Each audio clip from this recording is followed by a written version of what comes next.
Hello and welcome to the Sly 1 Any% updated speedrunning tutorial for PS2 and BCPS3. So I made a tutorial a while ago on the remaster version, and this is not going to be for the remaster version. This is for the original version. This is for BCPS3 and PS2 runs only, on the original version of the game.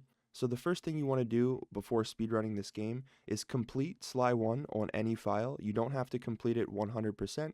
You just have to beat Clockwerk on any file. So just make sure you have a completed file, and when you do, you can head over to speedrun.com or the first link in the description of this video. It'll take you to this video by Aguirino, and this is the run file creation. So you'll notice this is my world record. This is my current Any% world record. You'll notice when we go into the first hub world, you can see I skip this cutscene, just like that, and it skips me right into a Stealthy Approach. So if you watch this video, this is how you set up your files for speedrunning this game. So the first thing you want to do is watch this video, set up your file, and then you should be ready to start speedrunning the game. And one other thing I want to mention before we get started here is there is a written guide for Any%, and this was made by Cinder. This will be the second link in the description. This is kind of outdated now, but we try to keep this updated as tutorials come out. So after this tutorial comes out, this should be updated. Alrighty, so here we are in Paris. This is going to be the start of the speedrun. So to start the run, you want to hover over one of your two Paris files that you just made in the file creation tutorial that I linked in the description. So once you have these two files, you're ready to go. Hover over a Paris file, and time starts as soon as you press X on Paris. So 3, 2, 1, time starts now. You're going to hold right and then jump off this first platform. Run over here to the right, and you're going to double jump on this antenna. And then from here, you're going to double jump and ledge grab the corner of this roof. Tap X to get up. And then from here, you're just going to jump around this air vent, sort of out to the right and then in to the left. And if you can see, there's a little crack on the wall on the bottom right side of my screen right now. There's a little crack there. That's sort of what you want to aim for when you jump out and around. You want to sort of land right where that crack is on the wall. So yeah, I like to just turn my camera in this direction. Really anywhere works. You can set it up however you'd like. But I like to sort of just use the natural camera here, and then I like to jump out to the right and then in to the left. And it helps a little bit if you hold the X button when you jump. This is called momentum preservation. I'll go over this in the future, but for now, just know it helps if you hold X when you jump. So what I'm going to do here is I'm going to jump out to the right and then in to the left. And just like that, you make it down here. And that might take a little bit of practice, a couple tries, to get used to where the death barrier is there. But if you aim for that crack on the wall right there, you should be fine every time. So just jump down here when you're here. Just continue on and enter the van and complete Paris. And we skip the cutscenes. So as soon as the level fades out to black, you can press triangle or start and skip this cutscene just like that. And then you're going to wait for Bentley to talk here in the hideout. Come see me if you want to check out any of your old movies. I've got them all here on my computer. Use the left analog stick to move around the hideout and the X button to select things. So press X here, press right, and same thing, you can press X to enter and then spam triangle and start to skip this cutscene. And here we are in a Stealthy Approach. Alright, so this is the first level in World 1, and we're immediately going to start out with learning a proxy. So the first proxy takes place behind this keep out sign. So all you want to do here is just run forward, jump to the bush, turn around so Sly faces the camera, and then line your camera up so you can hold directly down and Sly can run into the left side of the sign here. Basically, you want Sly to fall into the sign right here. So all you want to do, like I said, is just land in this bush, turn your camera so it's facing right where Sly will land in that spot, hold down, fall into the spot, and you should land right up here. Better yet, you can even land up here. Sometimes you'll get sent over that way, but generally you want to land right up here. And that is the first proxy of the run. It is very, very easy to do. So from here, just continue forward and drop down right on top of these trees. It's very important that you don't break these bottles here. Don't break this bottle, and definitely don't break these. You want to avoid all the bottles here. If you break a bottle, Bentley's dialogue will play, and it didn't play here because I already have a bottle collected.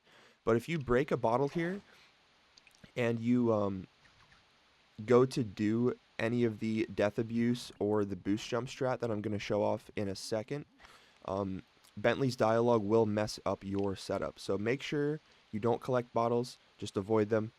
And from here, there are 3 different routes that you can choose to do. I'm going to show all of them off, and I'm going to recommend that you do the one called Boost Jump. If you can't do the one called Boost Jump, I'm going to show you a backup for that, but I recommend everyone learning the run from here should learn the Boost Jump. I'm going to show the fastest route, which is Periscope, the second fastest, which is Boost Jump, which is the one I recommend you guys do, and then I'm going to show a backup in case both of these are too hard. And the backup isn't too slow, so it's still worth learning. Right, so the first thing I want to show is Periscope Proxy. This is the fastest route, and like I said, I wouldn't recommend you guys learn this unless you're crazy. This trick is pretty difficult. It is not consistent, and it will kill a lot of your runs. I get this about 1 in 4 runs on a good day, so that's 4 reset attempts before I even get a run past this point. So I have a link in the description of the video if you guys want to look at this trick in more detail. I'm not going to go over it in super high detail right now because this is sort of a beginner's tutorial, but I did want to show this off because it is the fastest route for ASA. So Periscope Proxy, basically the goal is to get close enough to the sign where you can jump and swing your cane without breaking it. So this is pretty good here.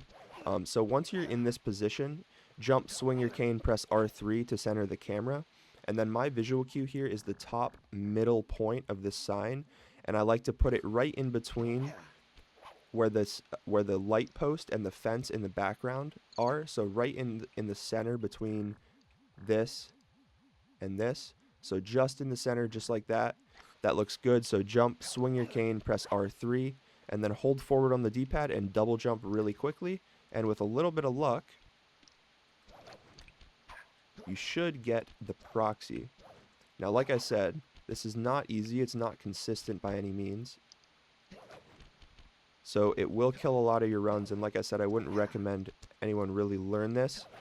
But if you do want to learn it, there is a link in the description that goes into this trick in a lot more detail.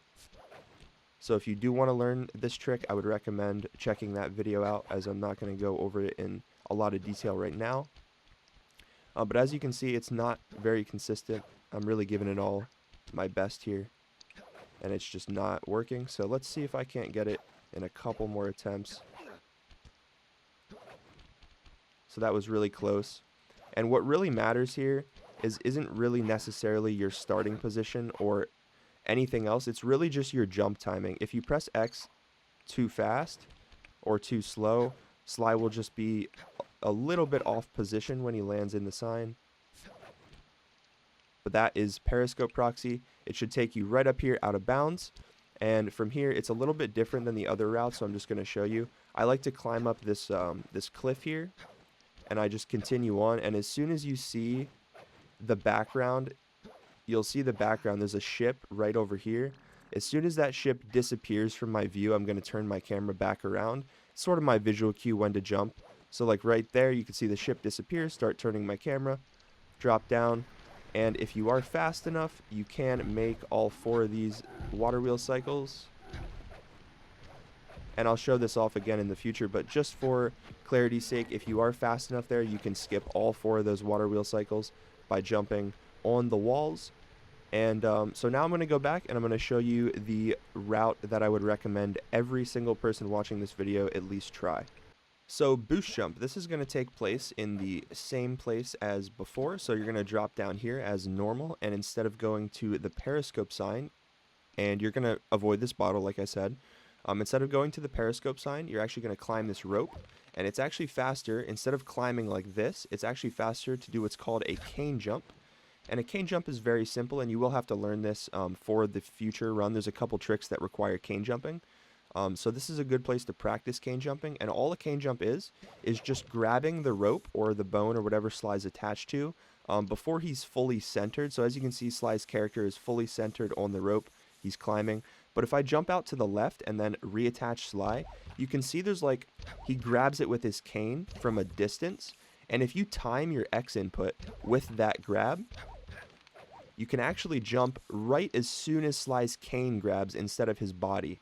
So you can get a lot more distance. So if I just jump off like this, you can see I land about right here. But if I cane jump off of this, you can see I land all the way down here. So it's a little bit more distance, and that's actually a lot more distance than it might seem. So it's always faster to cane jump up ropes instead of just climbing normally. So what I do here is I like to just jump, circle, reattach, and then just keep jumping. And it will take a little bit to get used to. The timing isn't super easy right away. But basically, you just want to jump as soon as you see Sly's cane attach to the rope. And it's very simple once you get the hang of it. It's all just a timing thing. So it's circle XX, circle XX. And that's all it is. So just as soon as Sly's cane grabs the rope, just jump. And this is always going to be faster than climbing normally. So just practice cane jumping a little here. And make sure you avoid these bottles, like I said earlier. So just jump over these bottles. And this is where the boost jump is going to take place. So a couple things I want to mention quick before I go over boost jump is that I think everyone watching this video should at least attempt boost jump. Not everyone is going to be able to get it. So if you can't get it, that's completely fine. I'm going to show the backup right after I show boost jump. So if it's too difficult, I'll show you the backup, which is just the old strat where you go over here and you skip the cutscene. So I'm going to show the boost jump now. If it's too difficult, if you can't seem to get it, I will have a link to another video in the description. This is a boost jump tutorial. It goes in a lot of detail of how boost jumps work and all of the implementations throughout the run. So if you do want to get a little bit more in-depth look at boost jump, definitely check out that video. But this video should be enough if you do want to learn it. It is going to take a little bit of practice. It has a lot of timing. So it's very important that you practice the timing with this. But like I said, if it's too difficult, there is a backup, and I will show that off as soon as I go over boost jump.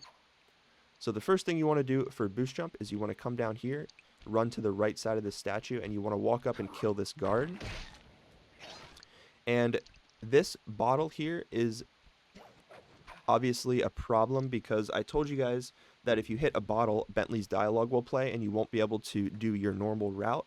And this is still the case with this bottle here. If you break this bottle and then you try to do the boost jump, you will not get it. So you kind of have to do this on the first try. So what I'm actually going to do here is I'm going to save a state, and I'm going to show you what happens if you do break this bottle. So you can see Bentley's dialogue comes up, and now what I'm going to do is I'm going to try the boost jump with Bentley's dialogue active. So you can see it just won't work. And obviously you guys don't know how this trick works yet, but the goal is to get Sly to jump up on top of this lighthouse to my left. So you want to jump from here up to there. And what we're doing is a boost jump is just a triple jump. It's just giving us a little bit of extra height, and it uses the pause menu. So if you can see, there's no game speed slowdown when you pause the game, and that is because Bentley's dialogue is active. So I'm going to wait for Bentley's dialogue. And now that Bentley's dialogue is over, now I should be able to do the trick perfectly fine. Which that is. You can see I got a little bit of height there. I just wasn't in the right position. And there it is. So this is the goal. You want to get up here. And now I'll explain how that works. So just know that if you are practicing this trick and you break the bottle, just wait for Bentley's dialogue to finish and then you can do the trick. So normally the bottle will be here.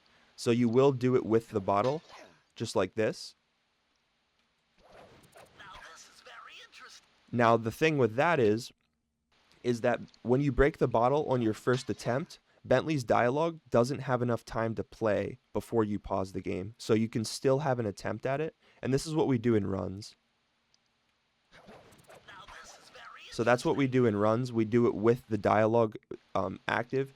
So in a run, you'd come up here where this bottle is and you would do it with the bottle there. So now I'll explain how to actually do the boost jump. And I'm going to break the bottle again just for clarity's sake here.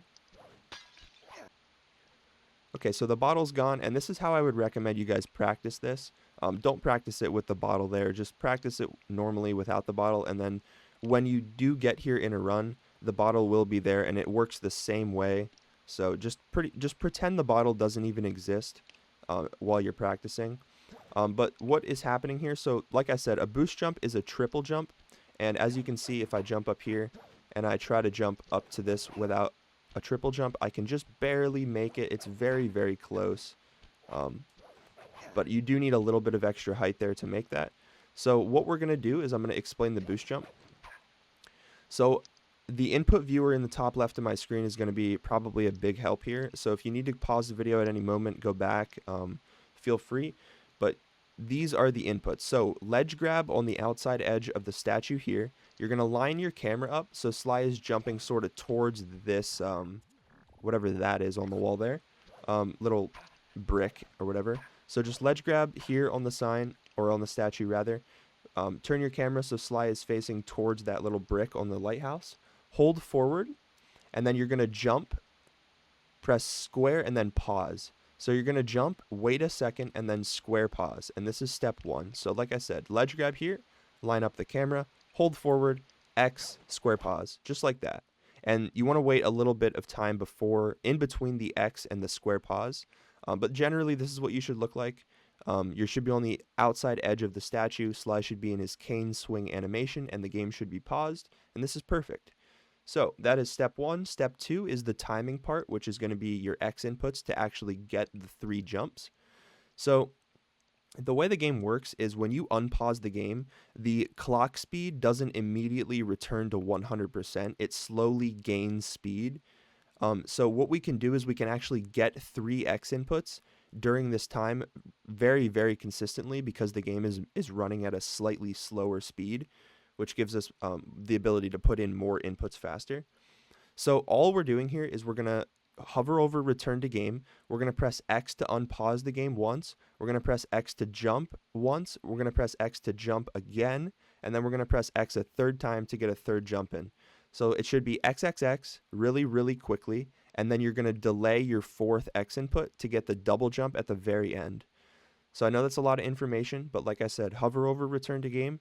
It's going to be XXX, X. So really quick 3 times and then delay your 4th. So hover over return to game. And then as soon as you press X to unpause, you want to hold forward and do the rest of it. So it's going to be XXX, X, all while holding forward. So it's going to take a little bit of practice. It's not super easy to get right off the bat. So hover over return to game and X, 1, 2, 3, 4. So it should look something like this. And you can watch my input viewer if it makes it easier to learn. And that's perfect. So I'll show that all in one go here. So what you would do is you'd obviously come over here, you kill the guard, you turn around, you'd come back and ledge grab, and I'm going to load the state so the bottle is here now. Like I said, line up with the brick on the wall, hold forward, X, square pause, and you can see Sly auto-targeted the bottle. That's perfectly fine. It's still going to work. Hover over return to game, XXX, X, while holding forward. And that is an example of something that can happen. It's very unfortunate if it does. If you break the statue, it's probably a reset. So try not to break the statue. But the reason why I broke the statue there is because my square input was too late, and Sly's cane broke the statue. So like I said, hover over return to game.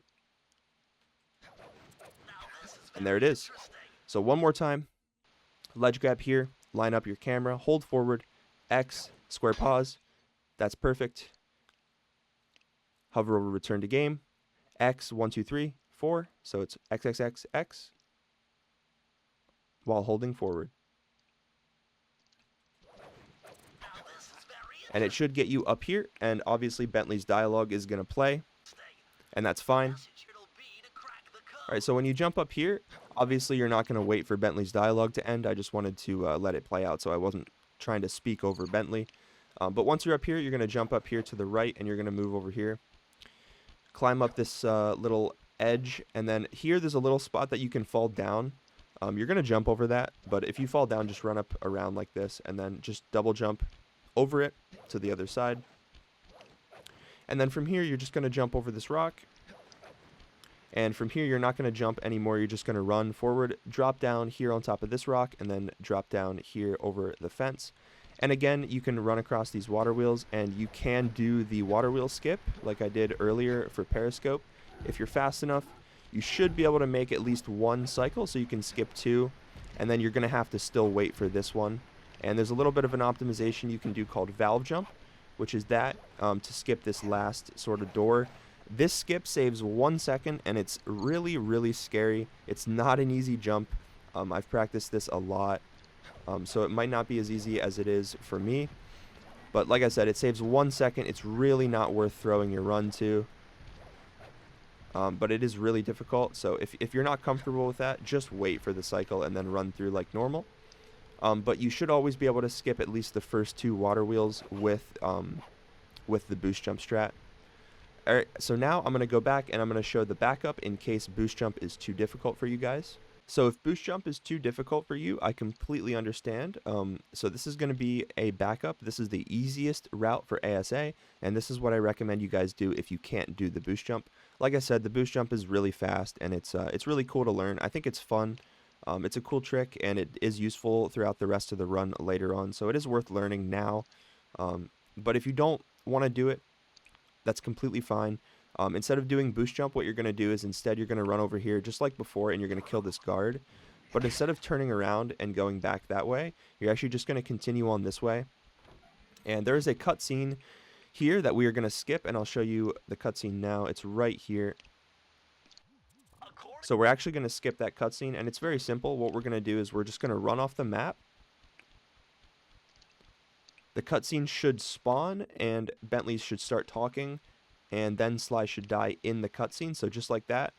It's kind of hard to show it off without slow-mo, but you can see what I mean. The cutscene will come up. You can see the binocucom, and then Sly dies after the binocucom comes up. And that means it worked. If you die before the binocucom comes up, sort of like this, that doesn't work, obviously. So you want to see the binocucom come up, so just like that. That's perfect. And then you're going to die, and Sly's going to spawn at the checkpoint. And that's perfect. So you skip the cutscene. I'll run up here just to show you. The cutscene is skipped. As you can see, cutscene skipped. So to do that, what you do is I like to just sort of line Sly up like this, where you run in between these 2 coins here and towards this hill, this point at the top of the hill there.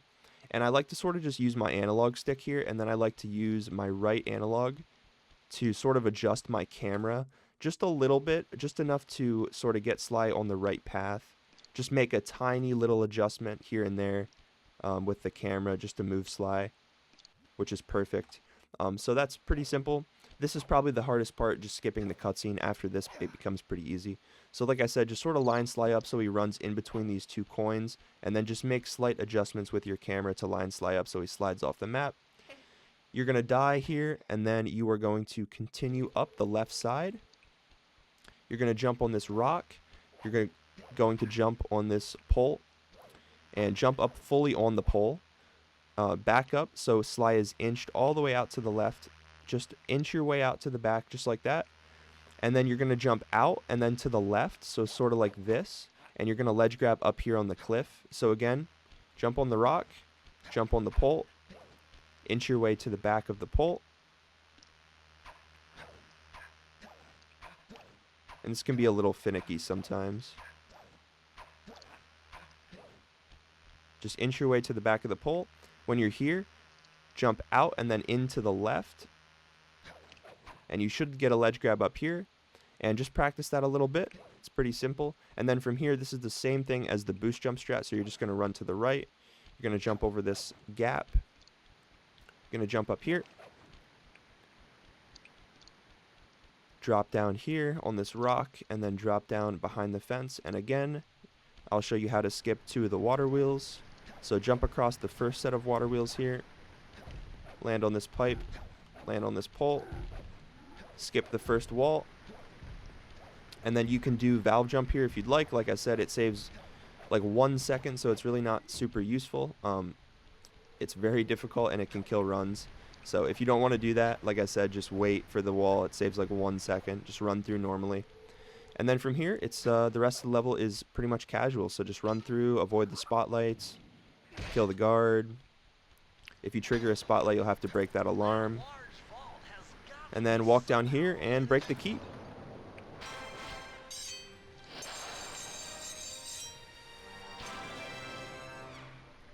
And then run over and put the key in the door.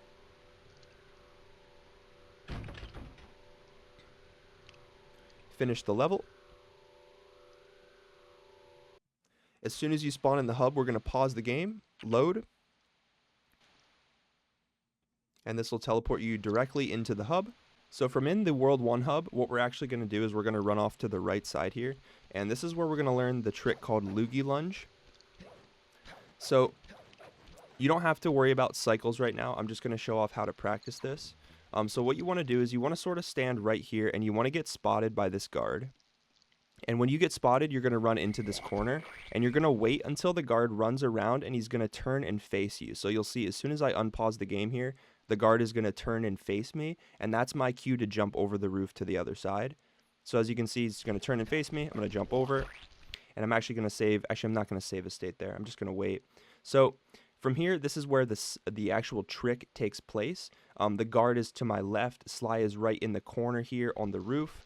And the same thing again, we're going to wait for the guard to turn and face me, and we're actually going to wait a little bit longer than that, just an extra second to let the guard sort of start running towards Sly, and that's going to be your cue to start double jumping. And I'll explain this trick a couple times, but I just want to explain sort of how it works now, and then I'll show it off. So again, we're going to wait, and then we're just going to double jump up the wall, and you should land up here on this roof. So that's Loogie Lunge. So I'll show you how it works now. So I'm going to load the game. Just like you would when you leave a Stealthy Approach, and this will put you in the hub. So hold up right as soon as you spawn so you can make this cycle. The guard is pretty quick up there, so you want to make sure you make this cycle pretty fast. But if you don't make any mistakes, you should be able to just run up into this corner perfectly fine, just like that. And I'm actually going to save a state here. So that's the first part of the trick. You want to run up here fast enough, you want to get spotted by the guard and run into the corner. And then from here, obviously, you're not going to pause the game. I'm just pausing for the sake of the video. The guard is going to turn and face Sly. That's your cue to jump over the wall. And then you want to run into this corner here and then continue to wait for the guard. So again, the guard's going to run around the right side of the roof. He's going to turn to face you. He's going to run towards you, and that is your cue to jump. So what I'm going to do here is I'm going to unpause the game. I'm going to hold forward, so I'm running against the back wall into this corner. And then I'm going to wait for the visual cue, so it's going to be the guard turning and facing me, and then he's going to run a little bit towards me, and that's when I'm going to jump. And you want to extend your double jumps, so it's just sort of like extend double jump, and you'll see that now, and I'll explain it again as well. So I'm going to return to game. The guard's going to turn and face me. I'm going to jump, and there we go. So again, I'm going to show that one more time. In the corner, guard turns and faces me. I'm going to jump over the roof. Run in the corner, wait for the guard, double jump, and land up here. So I'm going to load again and show this in one full motion. So load the game just like you would outside of a Stealthy Approach. Hold up right, jump over this, jump on the railing, jump on the light, run up here into the corner and get spotted. Wait for the guard to turn and face you. Run into this corner, wait for the guard, and that was just not enough, and that's fine. That's actually, I'm glad that happened. So now I can show you how to sort of like save it. So I'm going to do that again. The guard's going to turn and face me, and I'm going to miss. I'm going to jump back over here. And you can do this infinitely. You can literally just keep baiting this guard back and forth and keep trying it over and over. So if you need to practice, this is a good way to do it. Just keep jumping back and forth until you're ready. Here, I'm ready to go, so I'm going to run. Wait, jump, and there we are.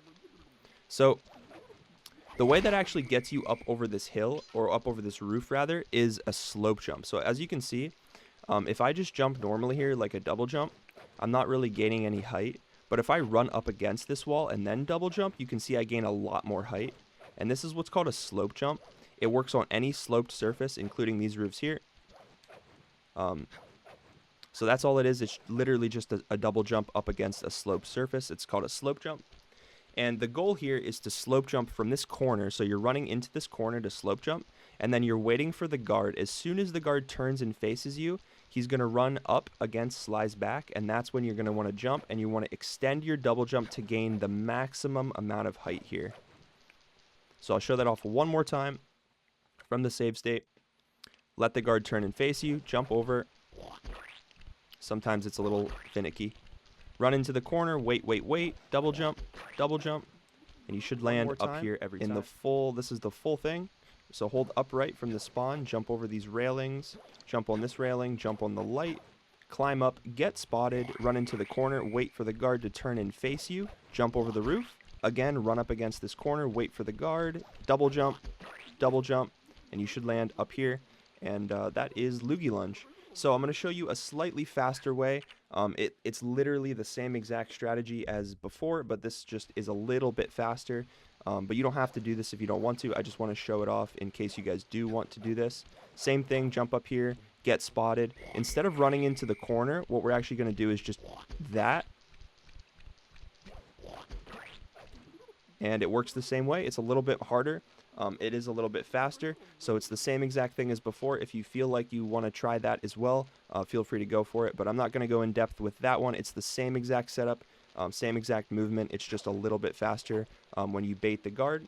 So from here, you're going to jump from here up onto this invisible wall, and you can actually make this jump if you're down too far. So like right here, if I try to make the jump, obviously Sly won't be able to make it. So what you want to do is you kind of want to just jump from like the highest point here on the roof, just up here to the left. And then when you're up here, you can drop down, kill the guard. You don't have to kill the guard, but I like to kill him just for safety. So I would recommend you guys kill the guard. And now we're going to run down towards the cannon, and we're going to do the World 1 skip. So make sure when you run down to the cannon, you don't run down this way, like to the right of this. You want to stay in between these two chimneys when you drop down, and you should be fine. The reason for this is because there is a cutscene right here that if you drop down, you will trigger, as you can see. So you want to make sure you do not trigger that cutscene. So make sure when you drop down, you're in between these two chimneys here on the left and right. Just make sure you drop down in the center. And now here we are going to learn the World 1 skip. So this is what's known as a super jump.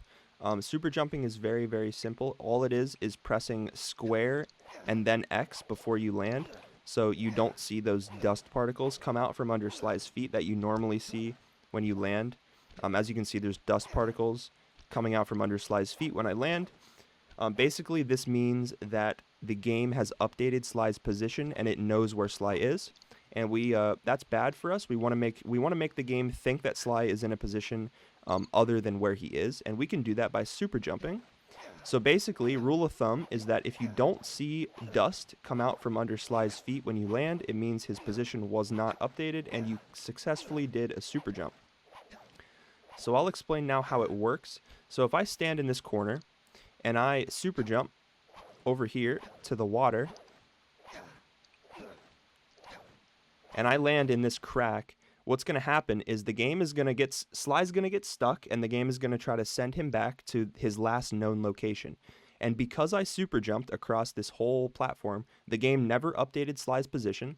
So as soon as Sly gets sent back, he's going to get all the way back to his last known grounded position, which is over here. So if let's say I stand here, right? And I jump without super jumping. So I'm not super jumping here, I'm just jumping normally. And I jump in this crack. You can see the game will send Sly back to the last location that he was known, which was right here, which was the last time I jumped. So just like that, that's a super jump. So the way we can skip World 1 is by using this super jump, and we can get Sly to position himself right behind this cannon, right here in this corner. And it's actually funny because the trigger for Raleigh's boss fight is active inside the cannon at all times. So if we can find a way through the cannon, we can trigger the boss fight, which we can do. So for the trick, you want to run into this corner. Sometimes it can be a little finicky. If you're a little bit too far to the right, like if you're back here, it probably won't work. If you're to the left here, like somewhere like here, it probably won't work. So generally you want to be like right up against this corner, just like this. And then from here, you want to start your super jump train. So a super jump, before I go on any farther, I want to explain how the super jump works and how to practice it. So super jump, all you want to do is just jump, and then right before you land, you want to press square. So it's just jump, and then square X, square X, square X, square X, square X. And as you can see, there's no dust particles under Sly. So this means I am successfully doing a super jump. So all it is just rolling my thumb off of square to X right before Sly lands. So it's just square X, square X, square X, square X. And once you have this down, you can start to move around with it. It might be a little weird to move and do it at the same time, but with enough practice, you'll get it down. So just practice square X, square X, square X, square X, and just practice super jumping. This is a great place to just sort of jump around and practice. So I would recommend doing that. And once you feel confident, like I said, come over here to the corner. Position yourself up against this corner just like this. Maybe a little bit farther. This looks good here. Like I said, sometimes it can be a little finicky. But yeah, pretty much anywhere right here works. I like to put myself about right here. So then from here, you have your position updated. This is where Sly is going to get sent back to when he takes damage or gets stuck. So start your super jump train. Like I said, jump, square X, and then slowly move your way along the right side here. I'll show you what happens if you hit the cutscene. There is a cutscene here just like that. So if you hit the cutscene, it's not a big deal. You just have to go back and start the super jump train again. So like I said, come over here in this corner, set up like this, start your super jump train, and make sure you stay along the right side of these stairs so you don't trigger that cutscene. And then just slowly work your way down this way with your super jump. Make sure you're super jumping the whole time. And come over here to this, the same place that I was before, where this platform and this raft are next to each other. And you just want to slowly inch your way in until Sly falls into this crack right here. So the last thing I want to mention is the farther left that Sly gets stuck, the better chance you have of getting the trick. So if Sly were to get stuck to the right side of where the raft is, it probably wouldn't work. So the rule of thumb is to get stuck as close to that wooden little breakable wall there is right in front of me. The goal is to try to land in the stuck spot right here. Pretty much right where I am right now is perfect. Any more to the right probably wouldn't work. So I'm going to unpause the game here and you can see. Perfect. That's absolutely perfect. So I'm going to load my state again and I'll show you what happens if you do mess this up. So I'm going to use the same starting position again. I'm going to super jump. And you'll get better at this super jump train after a little bit of practice. But yeah, so let's get stuck on the right side now. So this is a bad place to get stuck. It might still work, but we'll see. Nope. So as you can see, the farther right you are, the less of a chance you have of actually getting the trick. So one last time here, come up into this corner, set your position, super jump down all the way down here. And this ramp right here, I just want to make it known that this ramp is kind of sketchy to super jump on. So you can take it slow there if you're getting stuck. And come down here, and then just continue your super jump, get stuck on the left side, and boom. You should get it every time. So just practice that, and you should be good to go. Alright, so as soon as we get into Raleigh's boss fight, and you see the autosave logo pop up in the bottom left side of your screen, you're good to restart your game. If you're on PS2, you can reset your game by clicking the button on the front, and if you're on BCPS3, you'll hold the PS button and you'll reset the game like that. So Raleigh is a cutscene you probably want to reset for. If you have a slow PS2, you might want to just watch the cutscene. Muggshot's cutscene is the longest in the game. Ms. Ruby's is the shortest. Panda King and Raleigh are, I believe, right in the middle. Panda King is pretty long as well, but Raleigh generally you want to reset the game for. If your PS2 is really slow at resetting, then you might just want to watch the cutscenes, but you'll have to figure that out for yourself. You'll have to time your resets. But yeah, so here we are in the Raleigh boss fight. And this boss fight is very easy. Essentially, just play this casually. Count to 5 each time. This is 2, 3, 4, and on the 5th one you can hit him. And as you can see, if you just hit him into the water, it's actually really slow. So what I'm going to do is I'm going to show you an optimization that you can do instead of just hitting him into the water. And again, we're going to count to 5 here.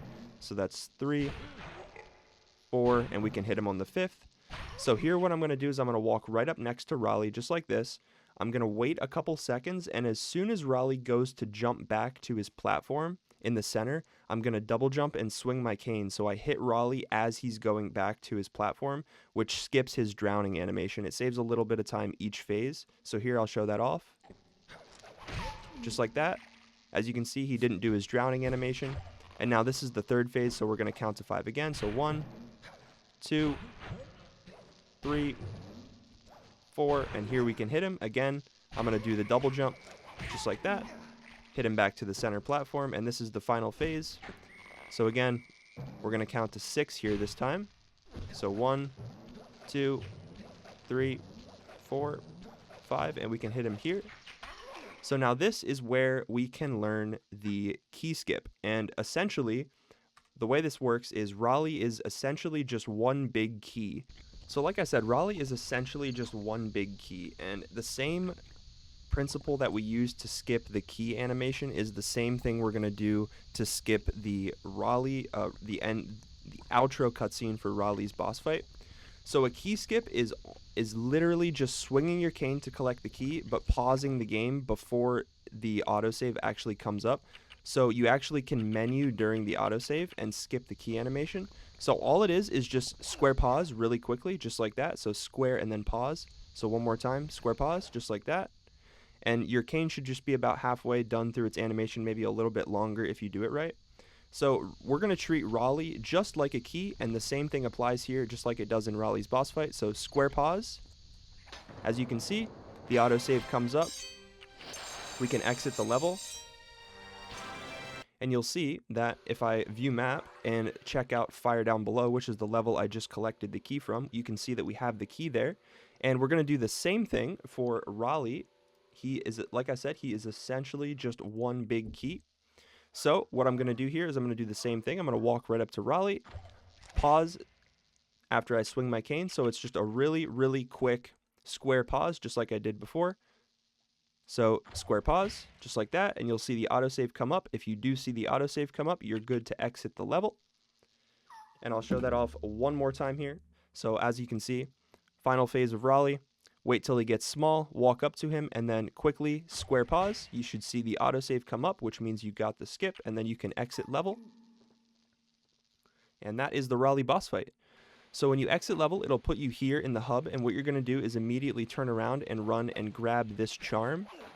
So break the window, grab the charm, and the moment that you see the charm land on Sly's back, you can exit the hideout, and you are ready to go into World 2. So this will put you in the hideout, go to the right, press X, and then spam triangle and start to skip this cutscene into World 2. And here we are in a Rocky Start. So when you load into Rocky Start, the first thing you want to do is run up the right side of this walkway, jump on this rock, and then jump around here to the right and land down here. Continue on the right side, jump over here to this rock, and here is where we're going to learn what is known as Cletus Yeetus, or the dog proxy. So this dog here can send you all the way from the beginning of the level, which is right here, all the way to the end where the key is, across the entire level. And it is a proxy, and it does have a pretty precise setup. But hopefully I can go over it well enough that you can get it down relatively quickly, and I'll also show a backup that uses the boost jump at the end that can help you get the little bit of extra distance that you need in case you can't get the full launch. So the first thing you want to do for the trick is to get over here, right where this crack is on the ground. So there's a cactus here that you can see right here, and then there is a crack right here. This crack is what you want to use. So right here next to this bush is the crack you want to stand on. And I like to just keep jumping here, and I like to use Sly's shadow under his body as my visual cue. So put Sly's shadow right in where this crack is, right where it is right now. And then take one extra step to the left, so right here. And as you can see, Sly is pretty much centered on the crack, but he is just a little bit to the left. And this is perfect. So from here, what you want to do is line your camera up so you're facing this bush dead center, right? So this is the first part of the setup.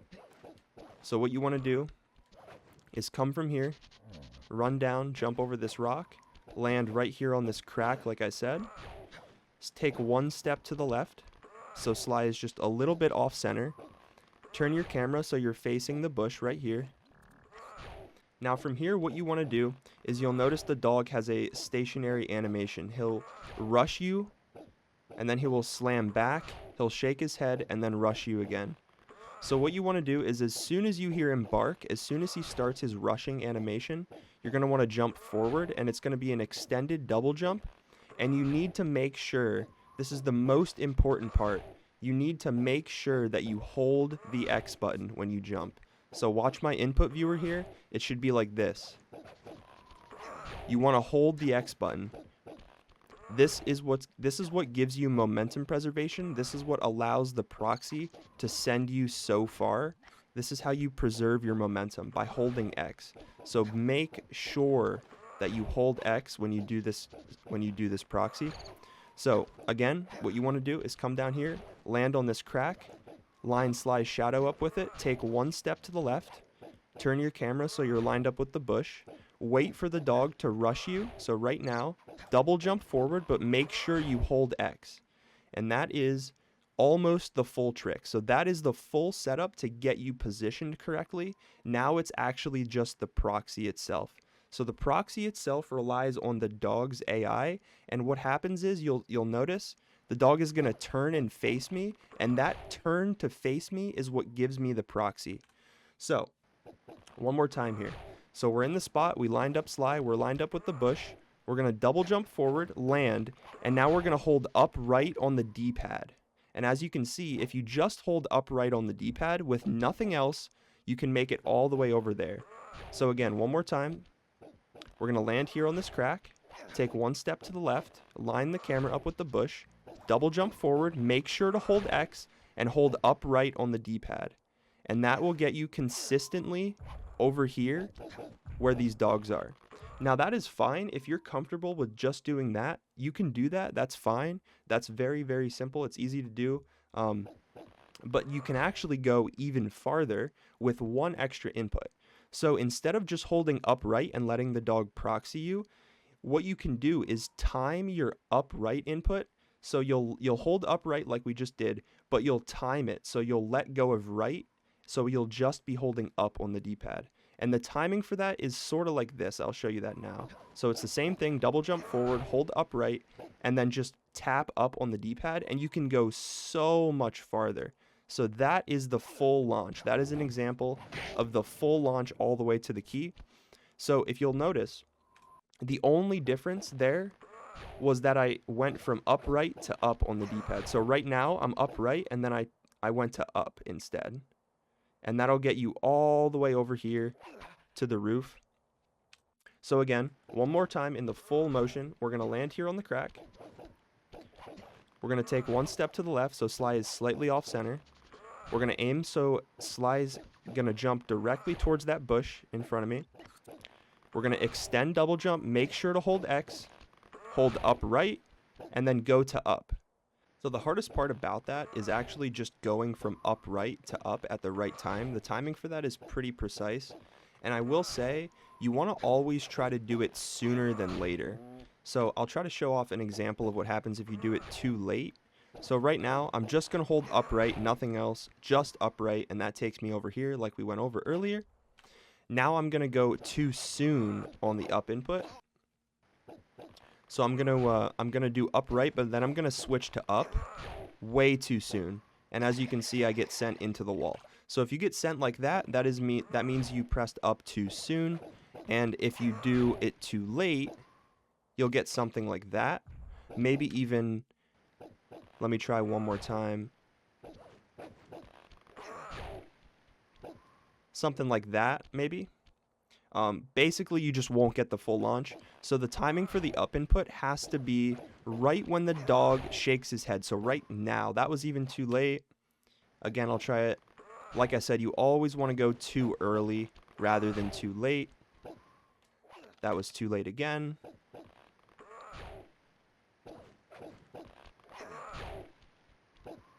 That was too early.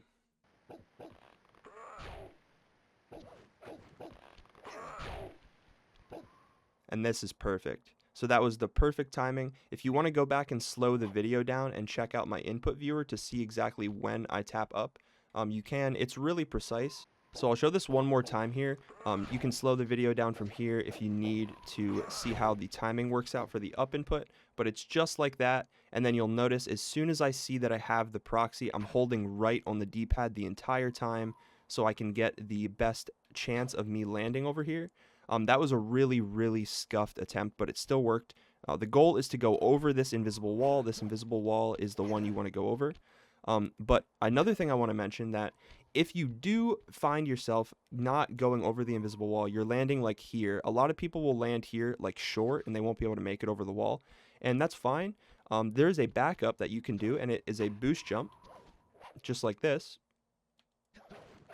Same exact thing we did in World 1 to skip to the lighthouse. You can do the same exact thing here. So if you land short, you don't go over the wall. What you want to do is you want to come up to this left sort of post, and you want to ledge grab on the right side of it. And what you want to do is same thing as we did for the lighthouse boost jump in a stealthy approach. Just hold forward, jump, square pause, and you'll see you're in the boost jump animation. Hover over, return to game, and then do the boost jump. So X, X, X, X, and hold forward. And you should ledge grab up here. And then from here, you can just drop down and kill the guard. And I will have another video linked in the description. It is a more in-depth tutorial for the dog proxy. So if you do want to watch that, it's a little bit outdated now. So some of the stuff that I went over in this video, it might be better to just watch this video. But if you do want to learn a couple other things, I think there is a couple things I mentioned in the old video that is probably still holds some value. So if you do want to check that out, feel free. But I didn't go over this boost jump in the video, in that video. So that is something new to learn, the boost jump to get over the wall. It's very helpful to know because a lot of the time you will land short and you won't be able to make it over that wall without the boost jump. So definitely check out the video if you want a more in-depth tutorial on Cletus. Alright, so after you land down here, after you do Cletus and you're over here, there's two things you can do. The one is faster and there's a slower way. Obviously the slowest way is just grab the key, open the lock, enter the end level trigger. But there's a faster strat that we can do. So if you come into this corner here by the door on the left side, you're going to hold forward on the D-pad and you're going to turn your camera. So on the right side of the screen, my visual cue, I'll try to show it off now. This is my visual cue. I'm using this this metal piece with these screws, these bolts in the side. Each of these bolts I'm using as a visual cue here, and this will make more sense when I'm over in the spot, but this is what I'm looking at. I'm lining the right side of my screen up with this right here.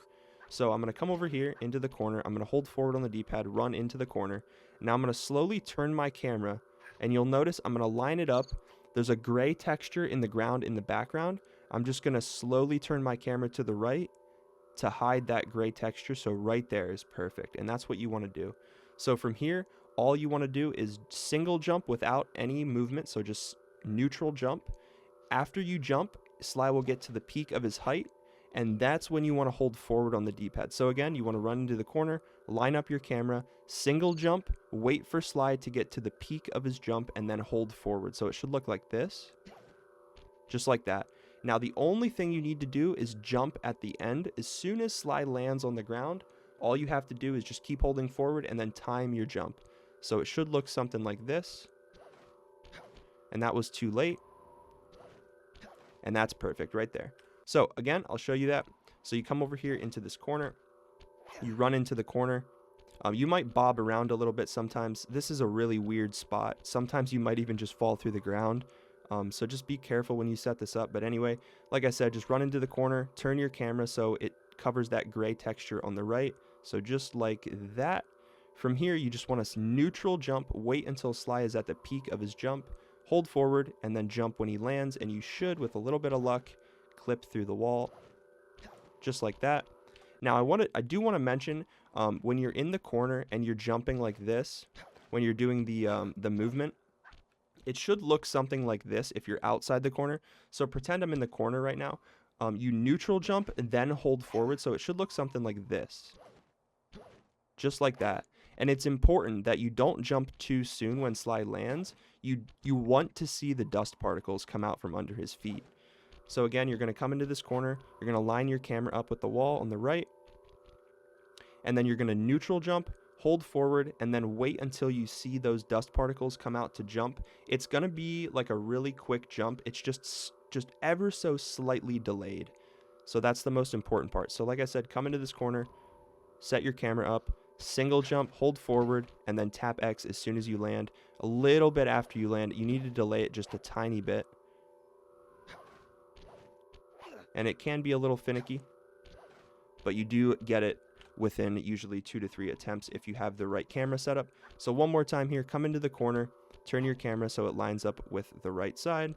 Single jump, hold forward, and then jump as soon as Sly lands on the ground. So again, come into the corner, line your camera up, single jump, hold forward, jump. And each time you do it, you might want to readjust your camera.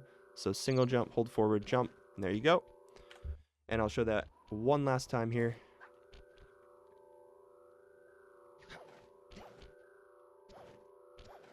It usually works on the second or third try. So you can mess with that if you'd like. It's kind of finicky, but it's definitely consistent, and it is worth doing because it does save a lot of time.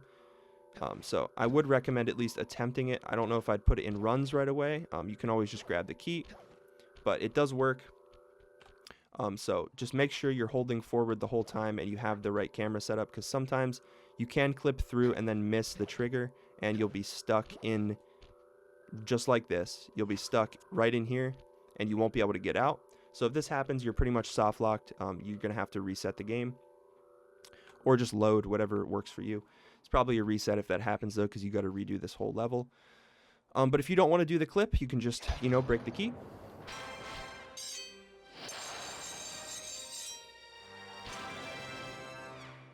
And put the key in the lock.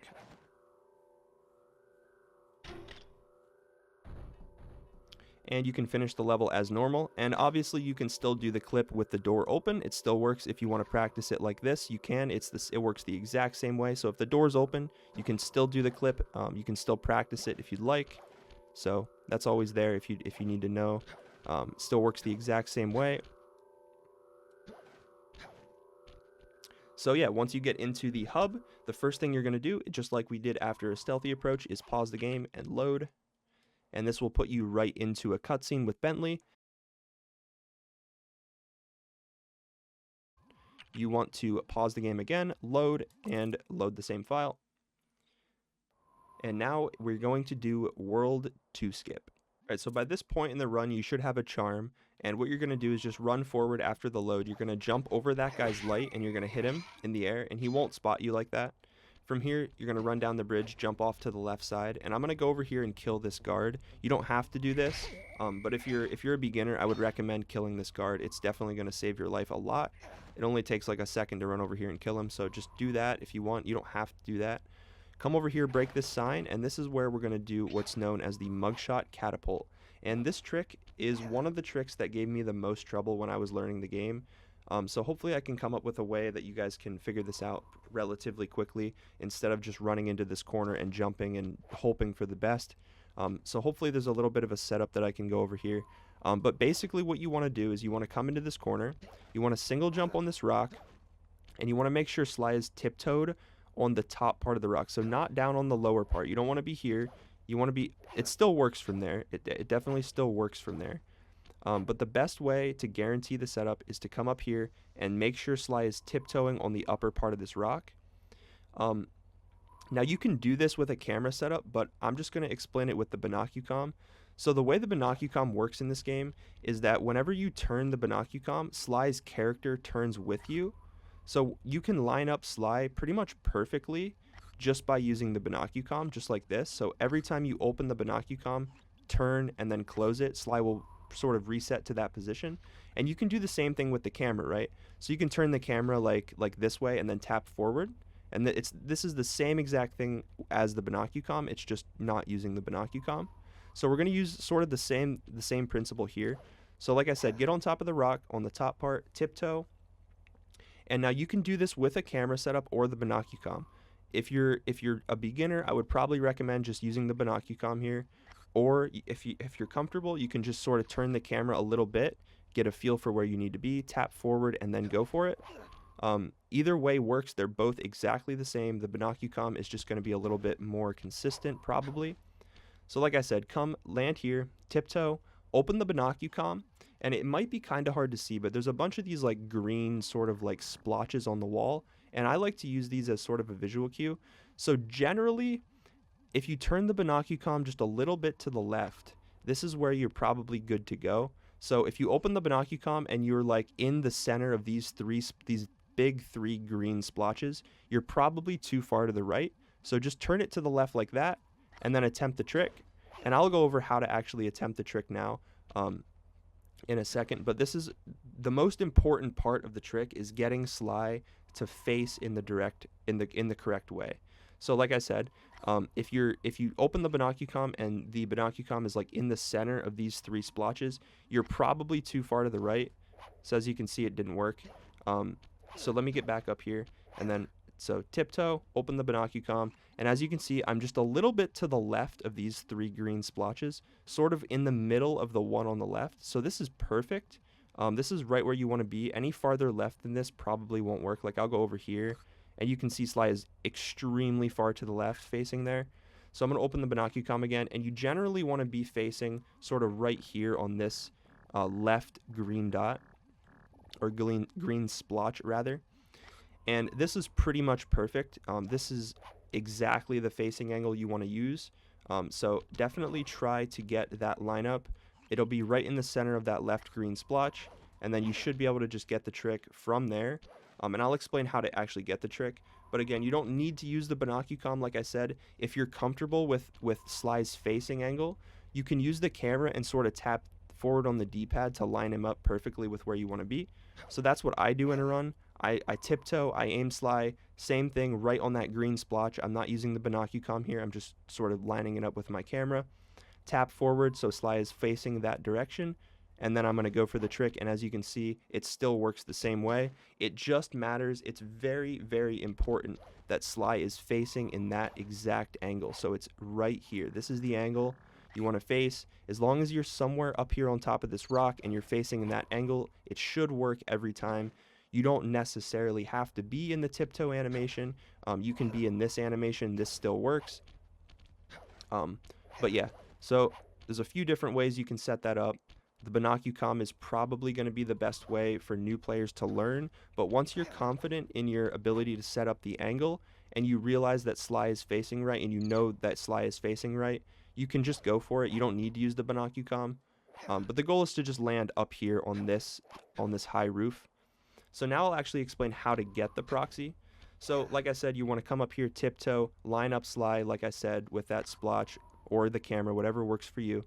And what you want to do is, again, you want to neutral jump, so jump without any direction. And then after Sly is in the air, that's when you can move to the right. So you don't want to jump to the right like that.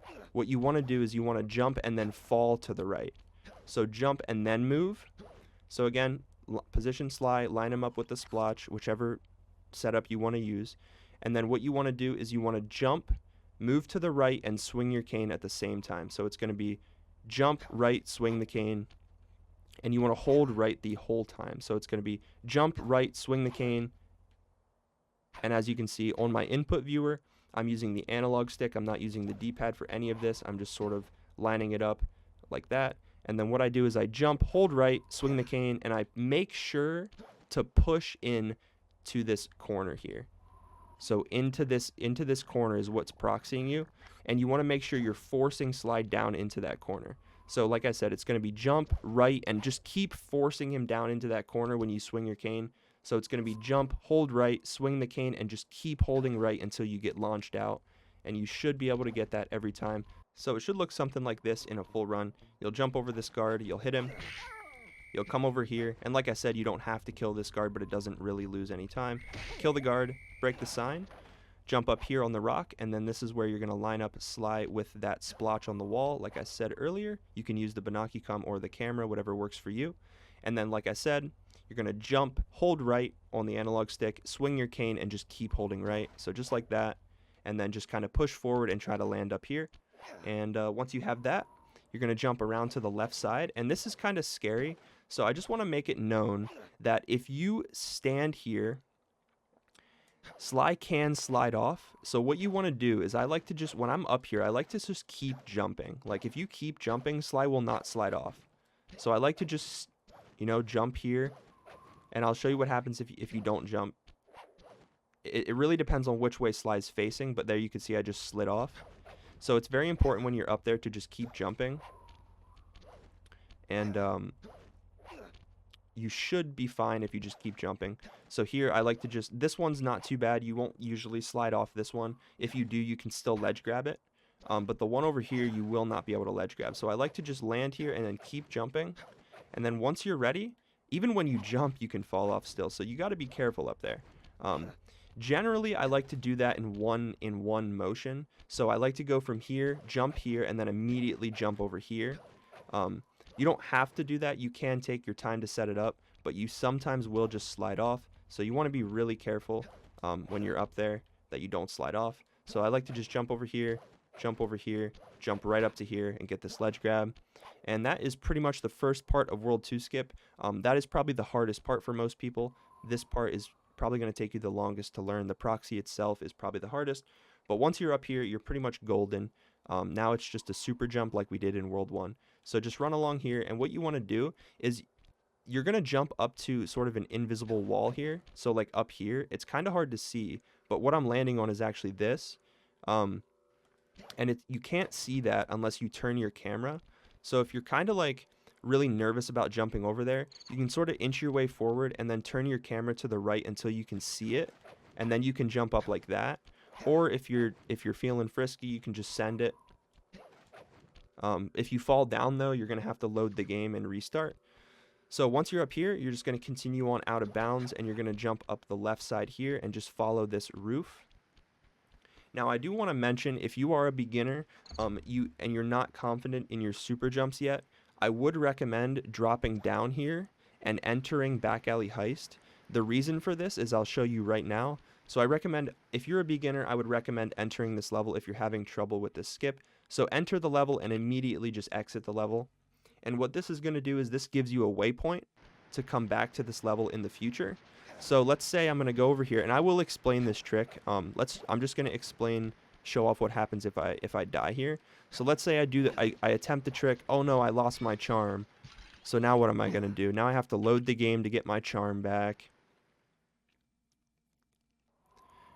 But now, because I entered Back Alley Heist, I don't have to do the proxy again. I can just open the map, go to Back Alley Heist, exit the level, and this will put us right back in the hub where we were with a charm, and we can re-attempt the trick. So that is what I would recommend you do if you are a beginner. This next part I'm going to explain it. It's kind of difficult. I mean, it's not too bad. But for a beginner, it can be kind of rough. So I would recommend, if you're having trouble, just enter Back Alley Heist to give yourself that waypoint. It'll save you a bunch of time, so you won't have to keep messing with the proxy over there. But from here, so what you'll do is normally if you don't enter this level, you'll still be up there on the roof. So what you want to do is just come over here and drop down.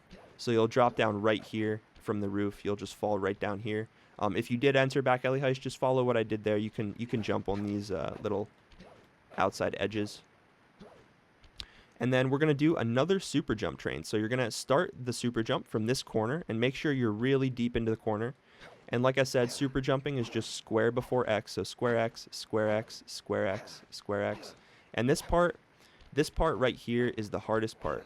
Jumping from here down to here with a super jump is probably the hardest part.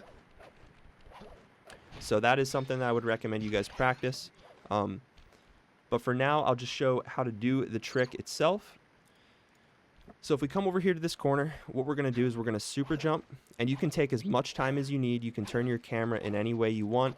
What I like to do is I like to sort of stay against this left wall and slowly inch my way forward until we get out to the end. And you can see I just dropped the super jump there. I saw the dust particles come out from under Sly's feet. So I got to restart the super jump, which is fine. Just go back to the corner and retry the super jump. And you're going to inch your way out to the edge of this platform. So right about here is where you want to be. And now you can line up your camera however you want to be. Just make sure you're still super jumping. And when you're ready, extend your double jump and land right down behind this couch. And you want to continue super jumping down here. That's probably going to be the hardest part. So from there, you're just going to continue super jumping, and you're going to land in between his mustache and the wall. You want to land in between the mustache and the pillar, so right in here.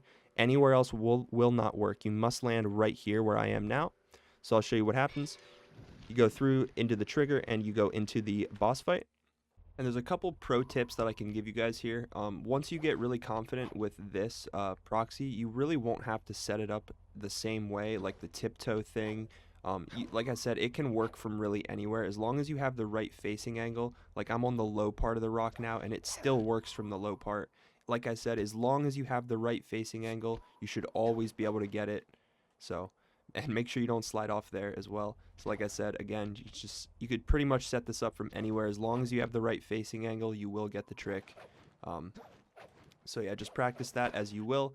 And one other pro tip I want to give you guys is there is a chance that if you do mess up your super jump train, you can still get the Muggshot skip into the boss fight. So I'll show that now. There's a couple things. I'm going to save a state here so I can show a couple things.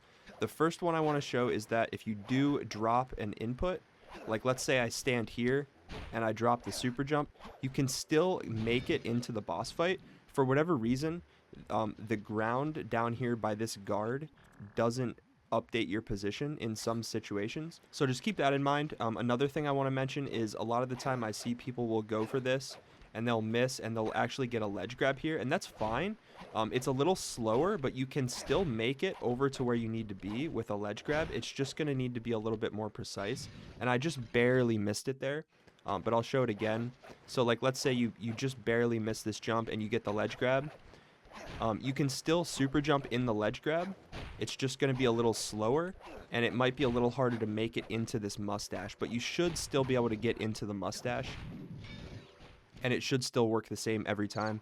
And again, if you do ledge grab and you don't want to try to, go slow, you can purposefully drop an input, a super jump there, and then just go normally, and it should still work, depending on where you actually drop the super jump. So don't be afraid if you do like ledge grab here and you're really slow and you're nervous. Just drop a super jump and then just jump in like normal and just pray that it works. Usually 9 times out of 10 it will work. And the last thing I want to mention is that if you take damage with a charm, as soon as you take damage, you can press the X button to cancel the animation of Sly's charm disappearing, and you can skip that and go into the boss fight just a little bit faster. As soon as you see the autosave logo come up, you can restart your game. Muggshot's cutscene is the longest cutscene in the game, and I would recommend, I think everyone should skip the Muggshot cutscene. Unless you have a really, really slow PS2, it's probably always going to be worth it to skip this cutscene by resetting your game. But if not, just watch it, and then I'll meet you back in the boss fight.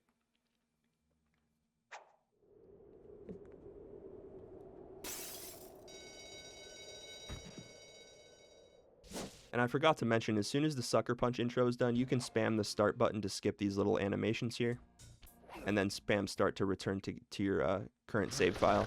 And this will put you in the Muggshot boss fight. Alright, so here we are in Muggshot's boss fight, and the first phase is very, very simple. So the first thing you're going to do is hold down left on the analog stick, and you're going to hit this first mirror right behind Sly here. So I'm gonna load the game just so I can get a fresh start from this file. So this is what it will look like in your run. You're gonna hit this mirror, and then you're just gonna go counterclockwise, hitting each mirror along the way, and you're gonna skip the second to last mirror. So this mirror here, you're gonna skip it, and you're gonna run past, hit this mirror, and then you're gonna hit the mirror and then hit Muggshot. And you'll notice that Bentley's dialogue overwrote Muggshot's dialogue, which saves about 5 seconds. So again, I'm going to show this off. I'm actually not going to skip that mirror this time. I'll show you what happens if you miss it. So as you can see, Muggshot will do a dialogue. And that is very, very slow, so you don't want to do that. Like I said, you just want to go counterclockwise, hit all the mirrors, and you can jump over Muggshot's shots. As soon as you hear him charge his gun up, just double jump, and he should never hit you. So skip the last mirror, come over here, hit the last one, and then just jump over his shots until it's safe, and then hit him, and that'll skip you into the next phase. So for phase 2, it's going to be the same sort of thing. We're going to run forward and hit that mirror, run to the left and hit this one, and then just go counterclockwise around the arena again, dodging his shots along the way. This jump here can be a little scary. As you can see, if you have a bad cycle, he will kill you there. So I'll show you how to kind of avoid that. So like I said, go middle, then go left, and then cut back to the right and go counterclockwise. And if you do it right, Muggshot shouldn't ever hit you here. Just like that. That was perfect. There's a lot of different things that can go wrong there, so you just kind of want to be careful and just keep continuing counterclockwise, hit the last mirror, and then I like to jump off the map for swag. So I'll show that one last time here. I'll show you kind of a backup strategy in case Muggshot is killing you there. So again, you're just going to come over this way. And then let's say he's on a bad cycle. So what you can do is actually just do that and then hit the mirror and jump off. So you can take your time here. You can get as close to Muggshot as you want. He will never kill you so long as you're double jumping when he charges up his attack. So just always keep that in mind. If you have to wait a second to make sure that he doesn't kill you, feel free. But that is phase 2, and phase 3 is the hardest phase. So there's 2 ways to do the third phase of Muggshot. There's obviously the fastest way, and then there's the slowest way. I'm going to show the fastest way first. It is known as Chandelier Jump, and the slower way is just the casual way, and I'll show that after we do Chandelier Jump. So for Chandelier Jump, if you're doing Chandelier Jump, there's a few things I want to mention before I actually go over the trick itself. So Chandelier Jump is essentially just getting up here on the platform with Muggshot. And there's one way that you can do that, and all you have to do is jump to the second spire, hit this mirror, and then just jump out around, and you can pretty much land up here all the time. So that's essentially what Chandelier Jump is, and the reason we jump up there is so we can hit all of the mirrors in a circle relatively quickly. So if we just do this and then jump up, we can hit each of these mirrors in order, and we don't have to worry about like Muggshot's cycle or any of that if you do it fast enough. So the way to do Chandelier is actually very simple. So all you need to do is just jump forward and hit circle as soon as Sly lands, swing your cane at the mirror, and then just jump out around to the right side and try to ledge grab the Chandelier. So that's perfect. That ledge grab is absolutely perfect, and you can take as much time as you need here to practice it. And if you land up here without a ledge grab, it's actually really bad. So if you make it up there without ledge grabbing, I would recommend just jumping back to the spire. So jump up here. If you get the ledge grab, you're fine. If you don't get the ledge grab, jump back to the spire and retry it again. So I'll try to show an example of that.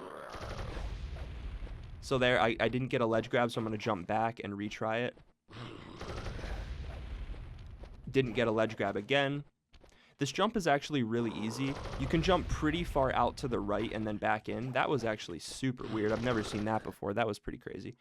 But anyway, you can jump out to the right and then curve back into the left pretty far. Just make sure you're getting that ledge grab. And if you get the ledge grab, you're pretty much good to go. So from the ledge grab, all you want to do is just tap X and then don't touch anything else. So get the ledge grab, tap X, and then that is the first part of the setup. So that's the jump. That's the hardest part for most people, is going to be the jump to the Chandelier.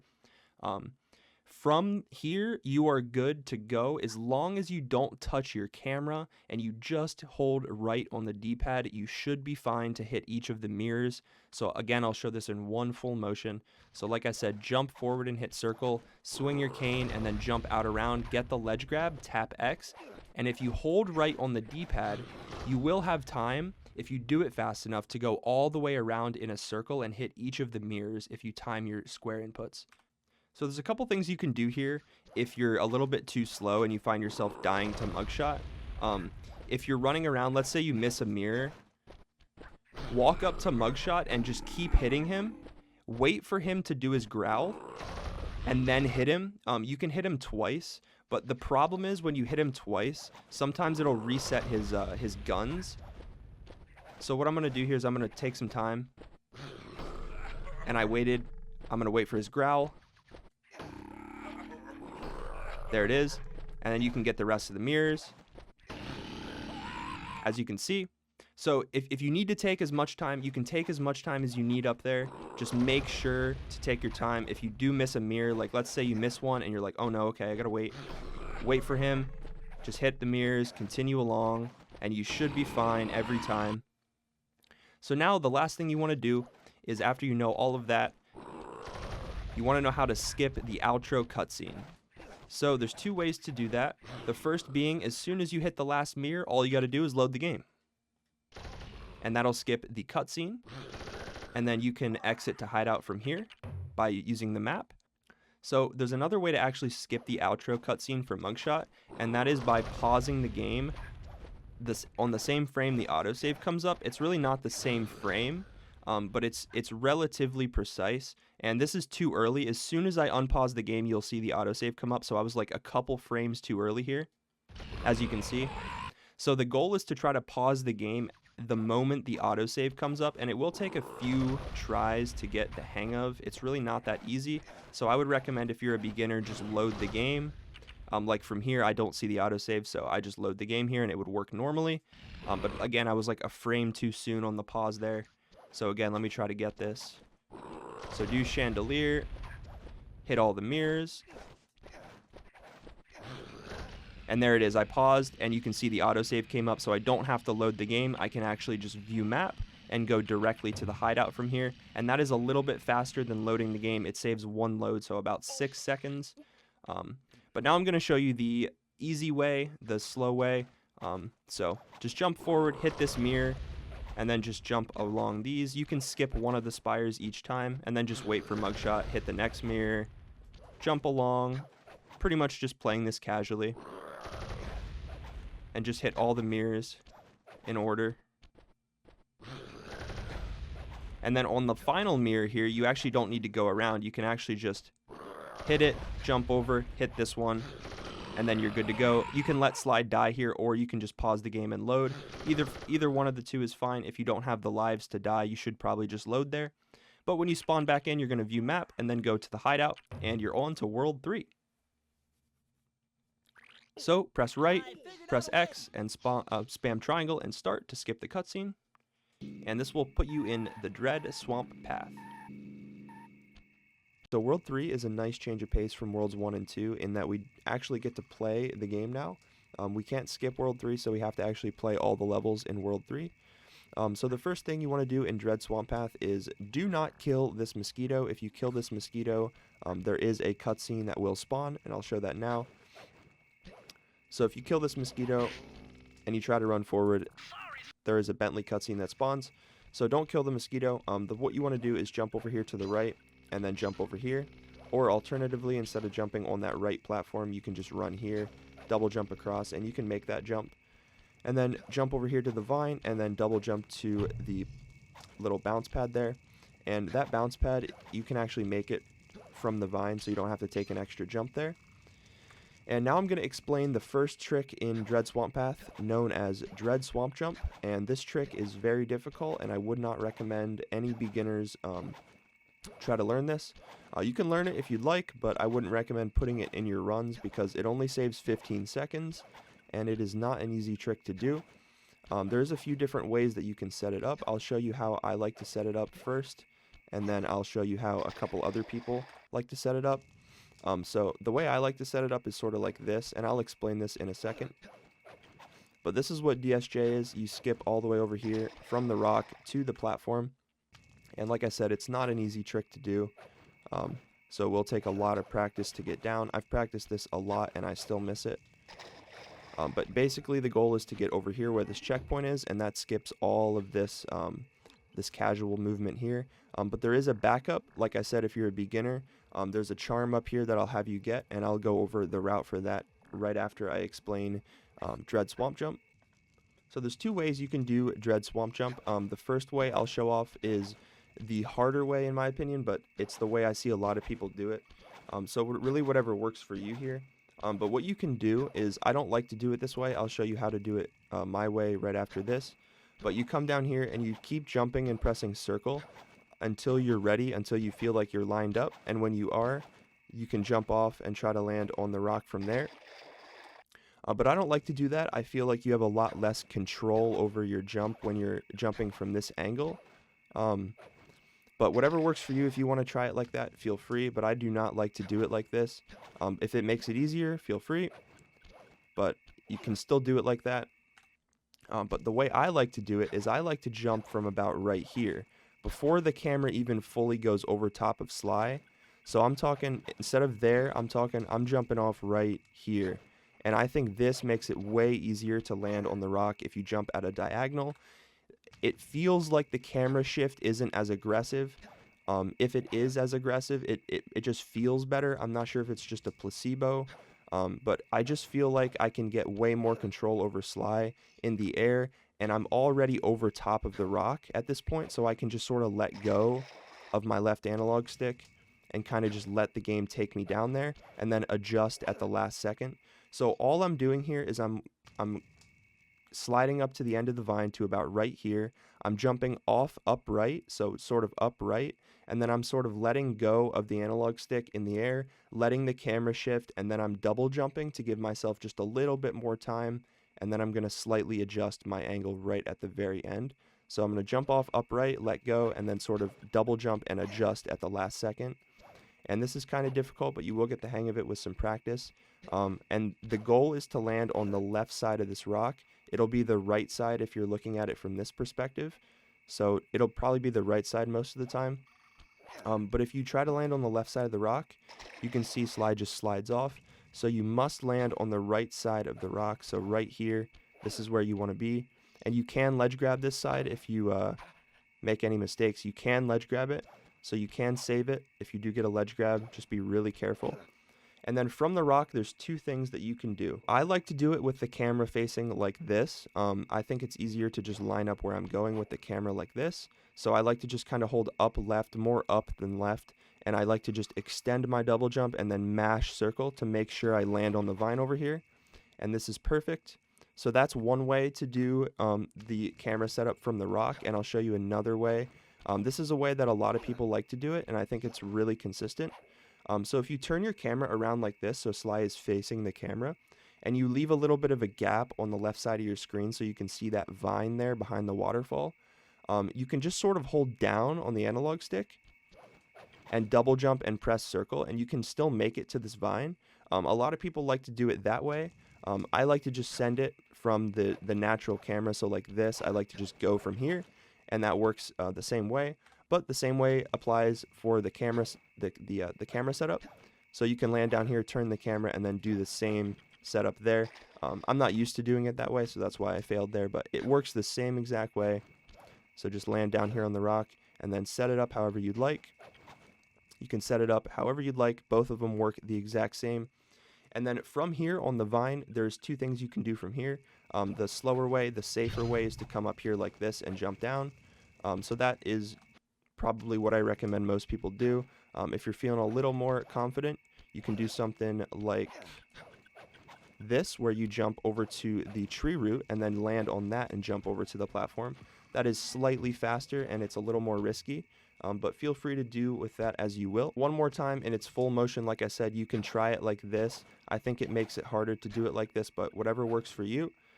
Feel free to practice it in both of the ways and see which is easier. Like I said, I like to just jump off early from the right side, sort of at a diagonal like this, and that puts Sly right over top of the rock, and then you can sort of just adjust at the last second to make sure you land on it. And then either one of the camera setups here works. Just do whatever you feel the most comfortable with. And once you're over here, that is pretty much the level. The rest of it is pretty much played casually. But now I'm going to go back and I'm going to show the backup in case you are a beginner and you don't want to learn Dread Swamp Path, or Dread Swamp Jump rather. So that from the same spot, instead of doing Dread Swamp Jump, we're going to continue on down and we're going to glide right past it and go the casual way here. And you can avoid that spider. So just follow the casual way down this way. And then there's two spiders here that you can kill. I've died to those guys before, so maybe kill them. These mosquitoes you don't have to kill. And then jump up here to this vine, and this is where we can learn the Nuka Jump. So Nuka Jump, all it is literally just X, X, and then circle. It's just a double jump with a circle input, and it's timed so it's extended, so it's not like XX circle, it's more like XX circle, like a nice timed extended sort of movement. So I'm going to pause the game right where you should jump. So right here is where you want to jump, maybe just a little bit sooner than this. Right when Sly goes to dip down on this vine, you want to start your jump. So that was really, really close. Like I said, that's right where you want to be. You kind of just want to glide down this rope, and then right when you get to that point, jump, jump, circle, and then you should make it up there. If you don't make it up there, there is a backup that I will show you, but this is the fastest way to get up here. So just glide down this rope, wait till you get to the spot, X, X, circle, and you should ledge grab here. Make sure you're holding forward the entire time. And like I said, you don't want to jump until Sly is right about here on the vine. And this should, if you have your camera lined up, you should just be able to hold forward and press X, X, and circle. And you should be able to make it relatively quickly. But if you miss it like that, that was a little too soon. That was perfect. Just show a couple of these off. That was too soon. Too soon as in jumping off the vine too soon. That was really good. And that was good as well. So that's Nuka Jump. Practice that. And if you can't get it, that's fine. You can continue down here like normal. And then on this bounce pad, you can actually just jump up here to the right and grab the charm like that. So if you can't get Nuka Jump, it's completely fine. Just continue on past it and jump on the right side of this bounce pad and press X when you land on it. If you press X when you land on a bounce pad, you'll get a little bit more extra height. So always keep that in mind. So just press X when you land, double jump up here, and then you can get the charm from here.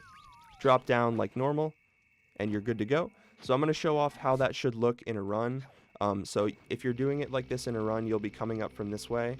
What I would recommend is jump on this bounce pad, attempt Nuka Jump one time. If you miss it, just continue past it, jump on the bounce pad, jump up here to the right, grab the charm, and then drop down. Alternatively, if you get Nuka Jump, you can just continue on like normal. So get Nuka Jump, grab the charm, and then just head down here like normal, and we'll meet up right where we left off. So from right where we left off, you're going to go up to this sort of tiki head here, and you're going to run up against it, and you're going to double jump, and this will give you a slope jump. Alternatively, if you can't do that, you can just land on this rock here, and then double jump from there and get the ledge grab, and either of these are fine. From here, you can jump up here to this platform. Do not kill this guard, and do not walk down the middle platform there. What you're going to do instead is there is a cutscene there, and we're going to skip that cutscene by jumping over here to this tree. And this tree, you can slide off of it, so you want to be kind of careful, but you can stand in the tree. So I like to just kind of do it in one motion, so I like to just go jump, and you're going to land down here. From here, the cycle should be the same every time. You're going to run forward, break the candle, and then you're going to go off to the right and break the next two, and then cut to the left. You're going to run all the way to the other side of the arena, hit this candle, cut left, and then this is the last candle. You can just run right into it, and then just grab the key.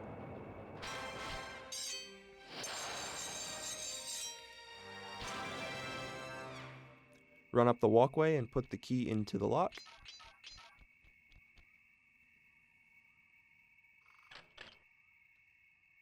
And finish the level. And the same thing we did at the end of ASA and at the end of A Rocky Start, we're going to do here. So as soon as we spawn in, we're going to pause the game and we're going to load. And this will put us in the World 3 hub. And Ms. Ruby's going to start screaming in our ear. So we are going to run off to the right and we're going to go into Lair of the Beast. And there's two ways to do this. I'll show both of them off now. So the slower way and the faster way. This only saves like half a second, so it's really not worth putting too much effort into, but I'll show you both ways to get into Lair of the Beast, the fastest way first and then the slowest way.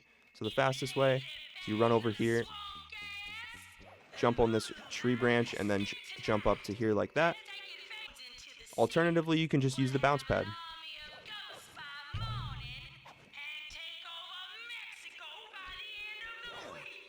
And then enter Lair of the Beast. As soon as we enter Lair of the Beast, we're going to run forward and we're going to pause the game as soon as the cutscene opens. We're going to load the game to skip the cutscene. So after you load through the cutscene, you're going to run forward and head over here to the left at the base of this tree. And what you're going to do is you're going to single jump on the left side here, and you're going to land on this little route, and then you're going to double jump back towards the camera and press circle, and you should land up here on this vine. So the full motion of that should just look something like this, and you should land up here, and then just keep jumping, hitting the circle button until you get up here. Jump over here to this vine and ride this vine all the way down here, and then jump over here to this set of bones, and this is where we're going to do another cane jump. So from here, what you want to do is position yourself on the bone somewhere about right here, and like we did in World 1 where I told you to practice cane jumping, same thing here. You're going to hold a direction. If you hold forward, obviously Sly will start crawling, so what you want to do is just start holding the direction as soon as you jump. So I'm going to hold forward here, I'm going to jump, press the circle button to reattach to the bone, and then I'm going to double jump out of it as soon as Sly's cane attaches. So X, circle, X, X, and we should land up here. And this is pretty difficult for beginners. A lot of the time you'll mess your timing up and you'll get something like this. If that happens, it is pretty much all just your timing. You need to make sure that your X, circle, X, X is very, very well timed. And if you practice that enough, you will get it down. I would recommend definitely practicing that. But if you can't get it, if you're in a run, you're struggling, there is a backup you can do here. If you jump and ledge grab on the left side of this tiki, jump up from here, you can actually just double jump out and make it up to this out of bounds area without the cane jump. So do whatever you want to do here. The cane jump is obviously faster. It's very, very simple, so just practice that. Once you get the timing down, you will be able to get that relatively consistently. So from here, just double jump up here. There's a little bit of an invisible wall you can fall through here. A lot of this stuff is solid and some of it isn't, so you'll sort of have to get the feel for what is and isn't solid. But you're going to run along the top of this wall and you're going to drop down to this lower wall. And then from here, there's two things you can do. You can do what's called snake jump, which is a 2-second time save, and it's pretty difficult, so I wouldn't recommend beginners go for this. But snake jump looks like this. So you want to run forward, jump out to the left, and then press circle, and you should land on this vine. It's a lot harder than it looks, and this ledge is very misleading. As you can see, you can't really see where Sly's ledge grabbing, so you kind of have to get a feel for where to jump from and how to press circle there. But if that's too difficult for you, you can just run up here and do a little bit of a slope jump up this wall, and you can ledge grab up here. I know it's kind of hard to see, but Sly's right here. So what you can do is just run up this way and then just double jump forward, get the ledge grab. And don't be scared here. You can't run forward. This is there's an invisible wall here. You can't walk past it, so don't be scared. Just push up against this left wall, double jump, you should get the ledge grab, and then just jump forward down to the vault and press circle, and you should land on this vine. And here we are at the key. So here again we can do what's called a key skip. So it's just square pause really quickly. So you want to swing your cane to break the key, pause the game, and then you should get the autosave and you should be able to exit level from there. So when you're ready, walk up to the key, square pause, just like that. You see the autosave, and then we can exit the level. And then from here, what we're going to do is we're going to run straight forward off to the right, and we're going to cane jump again on this bone here. You don't have to cane jump it, you can just climb along, but cane jumping, like I said, is always faster, so always try to cane jump here. I like to just sort of run up like this, cane jump, and you can make it in two if you're really good at cane jumping. Alternatively, like I said, you can always just climb the rope, or the bone rather. You can just climb if it's easier for you, whatever works. But you can cane jump. Cane jumping is always going to be faster there. So now we are going to move into the Piranha Lake. So as soon as you enter Piranha Lake, press start and restart the level. So there's a couple things I want to go over in Piranha Lake before we actually do anything here. The first thing I want to show off is the fish skip. Fish skip has been one of the original tricks that has plagued the community for a very long time. It was found a long time ago, and we only recently sort of got it consistent enough to get it in runs. At the moment, it is a world record only strat, and even then, I still believe the world record can be beat without this. So honestly, I wouldn't recommend anyone really do this unless you're going for a world record. But I will show it off anyway, and I'll sort of explain how it works. So the way fish skip works is you want to sort of, from the beginning, when you restart the level, you're immediately just going to go forward, and we're not going to collect any fish. We're just going to go right up this ramp, and then as soon as you bonk into the gate, you're going to sort of move to the right on your analog stick. So watch my input viewer here. I'm just going to tap to the right, and you'll see slide gets up on this out of bounds area. And this is perfect. So what you do from here, and this is extremely inconsistent, so don't expect to get this very quickly. So just like I have here, just push forward, just keep holding forward into this corner. It's kind of like this little bit here, this right corner. And then turn your camera so the right side of your screen sort of lines up with mine here. You can kind of use your own visual cue for it, but I like to use this right here. So from this position, what I like to do is I like to just hold forward on my analog stick. I'm not touching anything else. And then watch my input viewer. I'm just going to go from up to sort of upright and then back to up really quickly. So just a quick little flick. So like just a little bit of a flick. And it's very, very weird up here on this little ledge. But the goal is to just flick to the right and then flick back forward. And with a little bit of luck or a lot of luck, you will clip through the gate and you will get into the water on the other side where the key is. So just watch my input viewer, and you will fall down here. There's so many different things that can go wrong. If you fall down, just climb back up and set up the trick again. And just like I said, just keep flicking to the right. Flick, flick. And every time you do flick, you'll probably have to adjust your camera because it does get a little bit weird in some spots.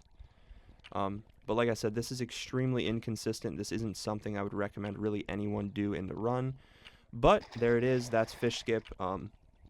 So you can do that if you want. If you're absolutely crazy, if you're mental, go for it. If not, just forget about it. Play the minigame the way it's intended. And I'll explain how to play the minigame well, the intended way. But I just wanted to show off fish skip just in this tutorial so you guys know it exists. And yeah, so now I'm going to go back and explain how to actually do the minigame the legitimate way. So the way I like to do fish is as soon as I spawn in, I like to just wait a couple seconds, and I like to watch and see which side of the arena spawns the most fish. So the fish will always spawn from these little, you can see them popping out right there. They spawn from those tubes up top. And I like to just sort of wait a second at the beginning to see which side has the most fish. So right here, it's probably going to be the left side. I almost always go to the left regardless. It's just a habit that I have. And you'll notice what I do here is I collect all of the fish on the left side, and I start by lighting the outside torches.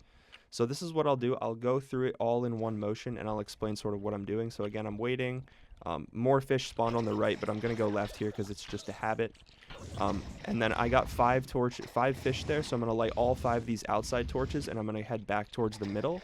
And now I'm going to try to get a couple fish on the outside so I can light these outside torches. And this is pretty bad RNG. A lot of the fish didn't spawn on the outside. So I'm going to go back to the right, or back to the left rather, and get some of the outside torches here. And again, I'm just going to cut back to the right again and get all of these outside torches before I get the inside torches. And this is bad RNG because a lot of, like, by now in the run I should have all of these outside torches lit on the right side, but I don't. So that's just kind of bad RNG. I'm going to restart again just to sort of explain it. Again, I'm actually going to go right here. I saw a bunch of fish spawn on the right. So we got 3 fish there, or 2, so that's pretty bad, but we're still fine. So we're going to cut back to the left here, and now we're going to get the fish on the left side. And you want to get the ones as far away from the middle as soon as possible. And now I'm going to cut back to the right again. So this is good. This is really good.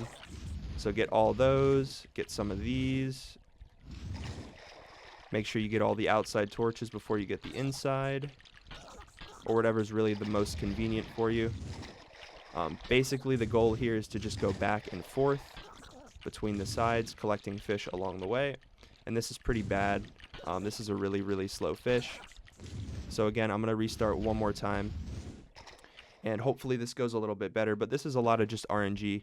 So I'm going to go left here like I normally do. I usually go left off the start. And we only got 2 fish there, so that's kind of unfortunate, but that's fine. We'll go back to the right now. Try to get all these outside torches. Nice, we have 5. So we'll light all these outside. Now we're going to cut back to the left again.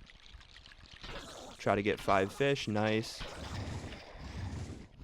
Got all the outside torches lit. And now we're going to cut back to the right side. Do the same thing again. Cut back to the left side. The fish are in kind of bad positions here, but that's fine. So again, get the outside torches.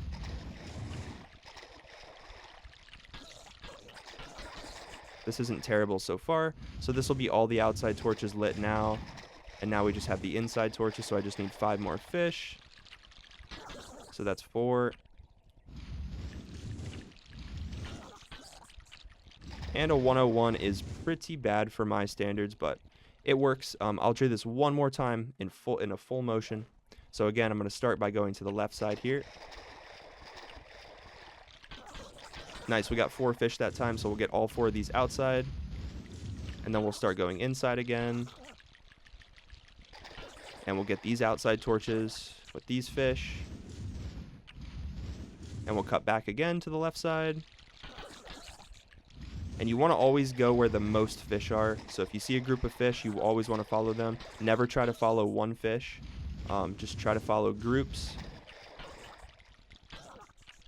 So here we're going to cut back to the right and get these outside torches now.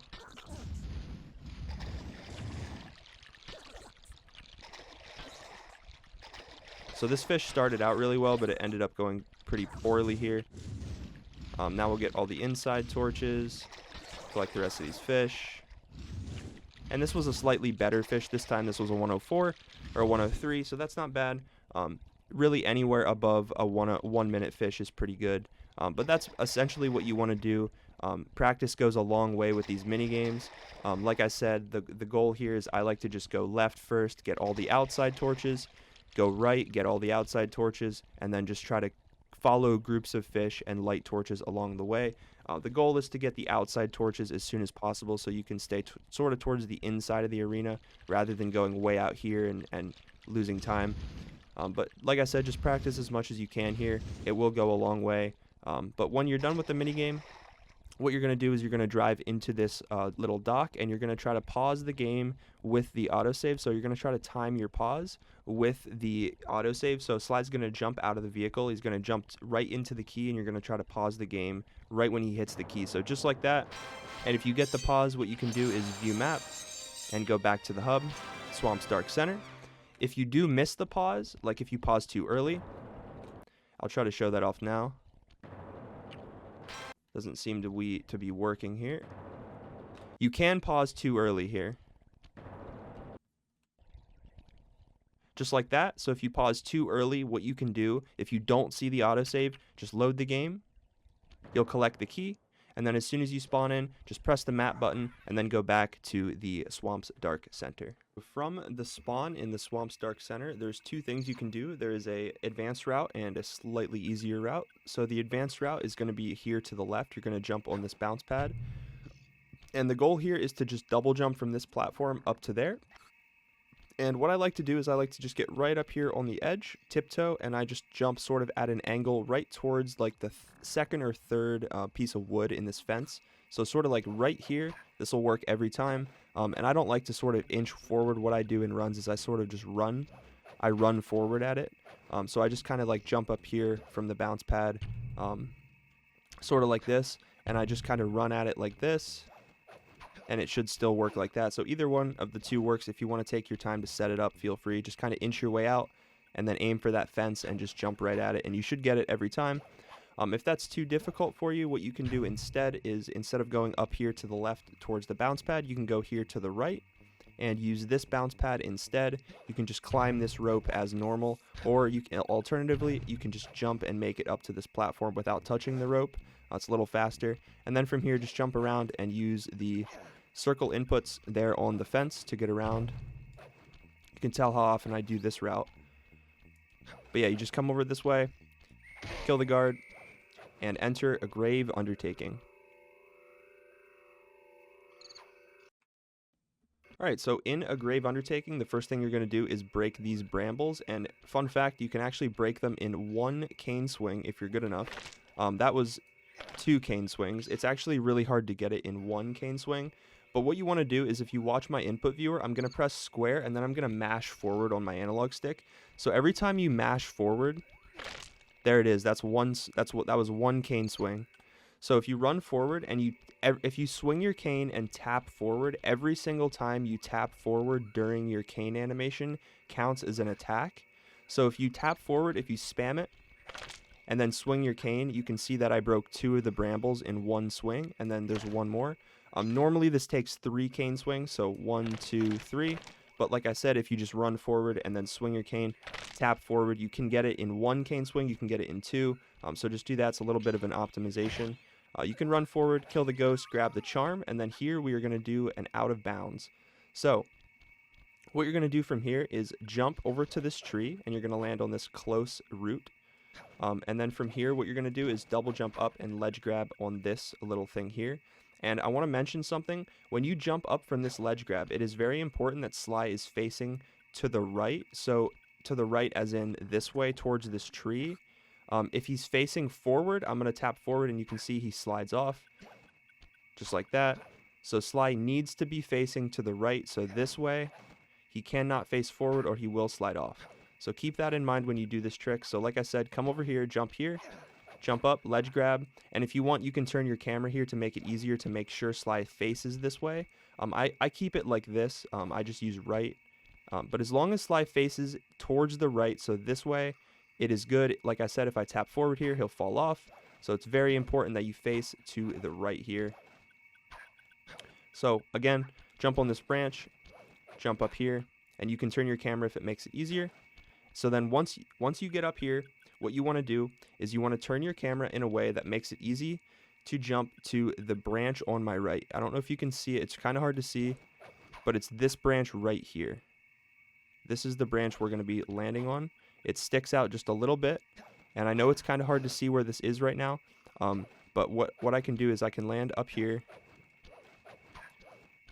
And if you can see it, it's the first branch on my right next to Sly's cane right here. So right on the right side of my screen, that's the one we're going to. So right up here, that one is the one we're going to.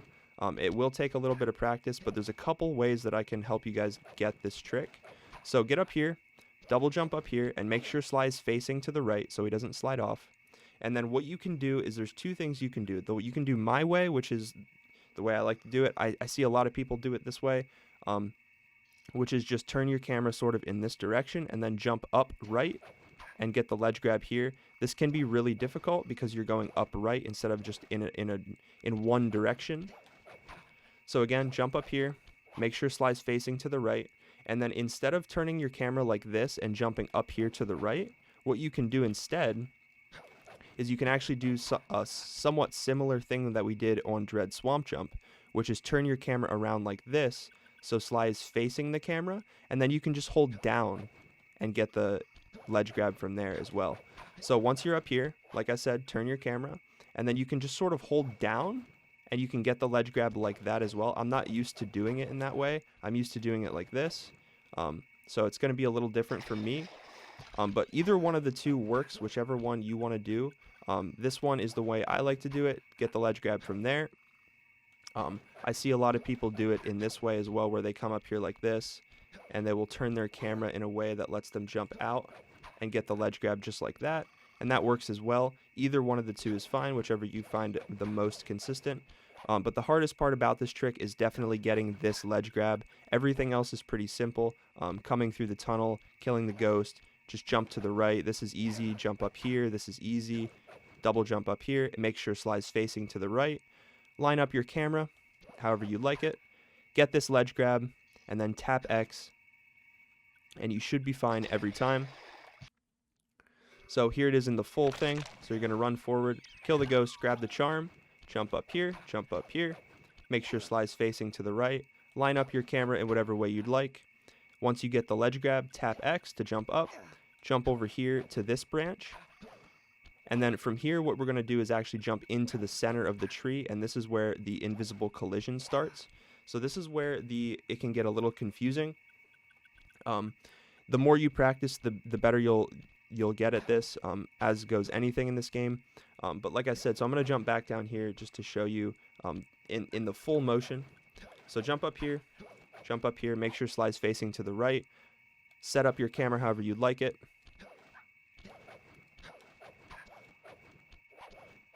Get the ledge grab, tap X, jump over here to this tree branch, jump to the left into the center of the tree, and once you're here, you're pretty much good to continue on. So from here, what you can do is run to the left, and you want to stay sort of inside of the of like the tree, the leaves in the tree. If you run outside of the leaves in the tree, you can see you fall down. So just try your best to stay inside the tree. Once you're up here, the visual cue that I use is this branch, so I just run towards this branch, and then I run this way into this tree, keep running this way to this branch, again, keep running this way into this tree, and then once you're in this tree, you can drop down to the left, and you are right by the vault. So I'll show that off one more time. So you come in here, kill the ghost, grab the charm, jump on the tree, jump on the tunnel, make sure slide's facing to the right, use whatever camera setup you like here, get the ledge grab, tap X, jump over here to this branch, jump to the left, into the center of the tree, and then here's your visual cue on the left, so you run toward the branch, keep running to the left into this tree, keep running to the left into this tree. Once you're inside here, you can drop down, and that is pretty much the hardest part. Like I said, practice goes a long way. It's kind of confusing when you're up inside the trees. It's kind of hard to know where you are, but the more you practice, the better it gets. So practice that a bunch, and then when you're here, you're just going to continue on. Jump around the left side of this. You can kill the ghost here. Alternatively, if that jump is a little too scary for you, you can just break the brambles and then run over here like normal. And again, we're going to do a key skip. So I'm just going to kill the ghost for the sake of the video here. But again, like I said, you're just going to jump out around here. I like to swing my cane because sometimes a ghost will spawn like right here and sort of block you. So if it's kind of scary, just jump around, swing your cane. I like to sort of run out and around the ghosts and then run right up here. And again, key skip, square pause. So again, right away, just like that. As soon as you see the autosave logo come up, you're good to exit the level. Alright, so when you exit level from Grave Undertaking, this will put you back in the hub, and you're immediately going to turn around and you're going to walk right back to the Grave Undertaking trigger. And right here on the left is another slope jump, and this will take you out of bounds. So all you want to do here is I like to sort of just like hold forward and I like to jump at it, and then as soon as slide lands, I like to just do another double jump. This seems to give me the best outcome for the slope jump. It gives me the most height, and you can even avoid the ledge grab doing that. So you'll spawn down here, immediately turn around, just jump, do the slope jump, climb up here out of bounds, and then just continue on. And you'll jump over here to this roof, and then walk over here, fall down in front of the chickens level trigger, which is right here, and enter down home cooking. And again, as soon as you enter the minigame, press start, restart the level. So this is the second minigame in the run. This is also probably one of the hardest. This is the one that everyone seems to hate the most. And I'm going to put a picture up on the screen of sort of a route that I like to take. Generally, what you want to do is you want to avoid going all the way out here along the sides like this. Generally, what you want to do is sort of stay towards the center of the arena and cut the corners where you can. Unless, obviously, sometimes there can be chickens down here in this corner. If there are, you can scare them away or run and get them. I like to generally just stay in between, in the center of the arena, just like this, and I like to cut the corners where I can. If I know there's a chicken that I need to go outside for, I will. But I like to just, like, as you can see, I cut that corner. I'm going to cut this corner as well. This corner has 3 chickens, so I'm not going to cut that one. I'm going to cut this one. I'm going to cut that one as well. I'm not going to cut these 2 because there's 3 chickens again. I'm going to cut this corner. Going to cut that one as well. Not going to cut this one. Not going to cut this one. Don't hit a rooster. I'm not going to cut this one. So really, it's just a matter of where the chickens are, whether or not you want to cut the corner or not. So I'm going to restart the level here and show it from scratch again. So I like to just run forward and up to the left to start. Generally, you'll get at least 2 chickens to spawn up here. It looks like we got 3 spawns and only 2 spawn on the right. So I like to just run up to the left. You can do it up to the right, but I like to go sort of counterclockwise the entire time here, just to kind of make it as simple as possible. So from the restart level, I'm holding up left, and I'm just going to run up here to the left side, and I'm going to try to get all these chickens in the top left corner before I go to the bottom right. And again, I'm just going to do, like I said, I'm going to do a counterclockwise rotation, and I'm going to cut corners where I can. So those corners I just cut. This top corner has 2 chickens, so I'm not going to cut that corner. I'm going to cut this corner and that corner as well. Not this one. And again, just keep running counterclockwise, swinging your cane. Try to get as many chickens as you can. If you see an opportunity to get a few more chickens, take it. If it means you have to go out of your way to get a few extra chickens, depending on how many chickens are there, it may be worth it. But like I said, I just like to generally go in a counterclockwise rotation. It's the most consistent way that I've found to do this minigame. It also makes the roosters pretty tame. They don't usually kill you if you do the counterclockwise rotation well. And this was a pretty sloppy chickens, but this is generally what you want to look for. So one more time, I'm going to restart the level, and I'll try to show it off again. So again, I'm running up to the left. There I got 2 chickens. We got 3 and 4 right off the bat, so that's a pretty good start. That is a good start, and you can single jump over the roosters if they're in your way. Don't be afraid of them. Whatever you do, just don't swing your cane when you're near them, and try not to stop.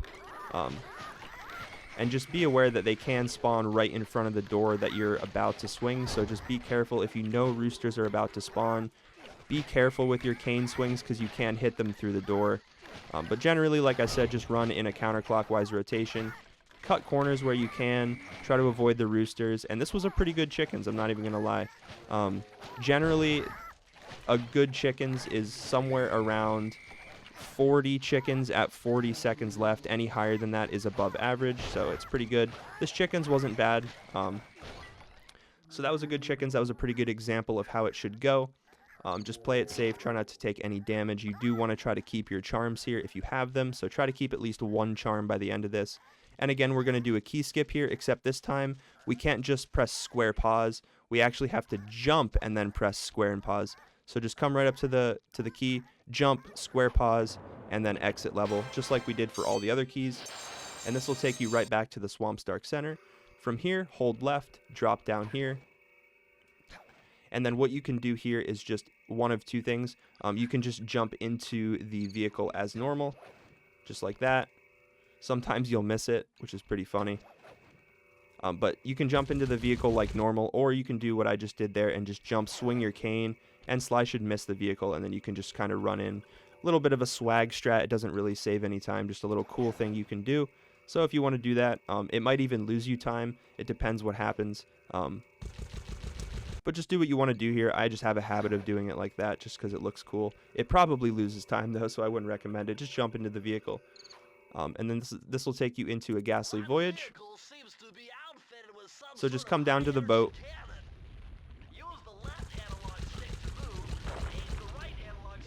And if you stay in the top left of the boat, the guard up here that throws his helmet at you will not hit you. So you can kind of do whatever you want to do here. For now, just kill the ghosts. And then up here is the turtle guard. If you stay in the front left of the boat, he will never hit you. So if you just push forward up here, he'll never hit you. And you can just be really safe. And this is essentially just an auto-scroller. You just have to wait for the boat here. And again, I just like to kill these ghosts as fast as I can.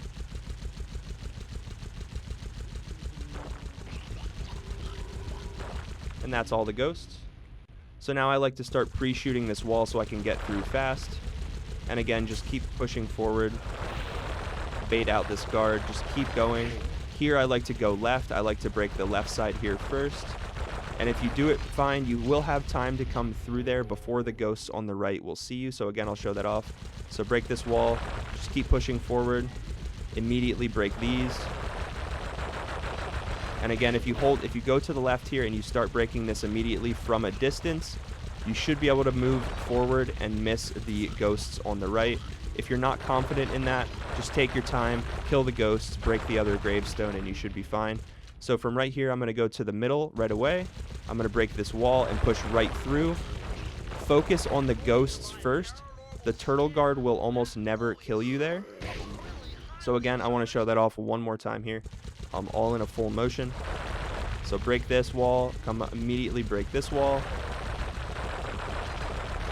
Push through, come to the left side, break this wall from a distance, and when it feels safe, you can push through. And that was kind of a bad example. Again, push through here in the middle, focus on the ghosts first, and then kill the turtle guard on your way out. And then you can just break these walls here.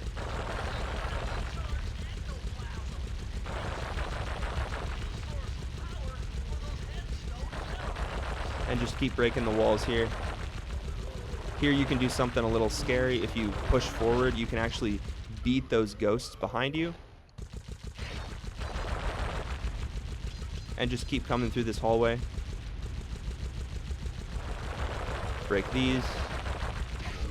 Kill these guys. And then now here is the end. This is where it can get a little scary. And this is where the charm is going to come in handy if you have one.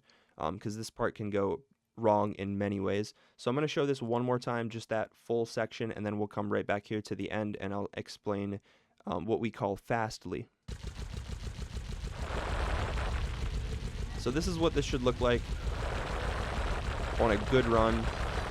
You'll come here to the left, break these from a distance, hug the wall so you don't die to the ghosts, come right up here in the middle, focus on the ghosts, kill the turtle guard behind you.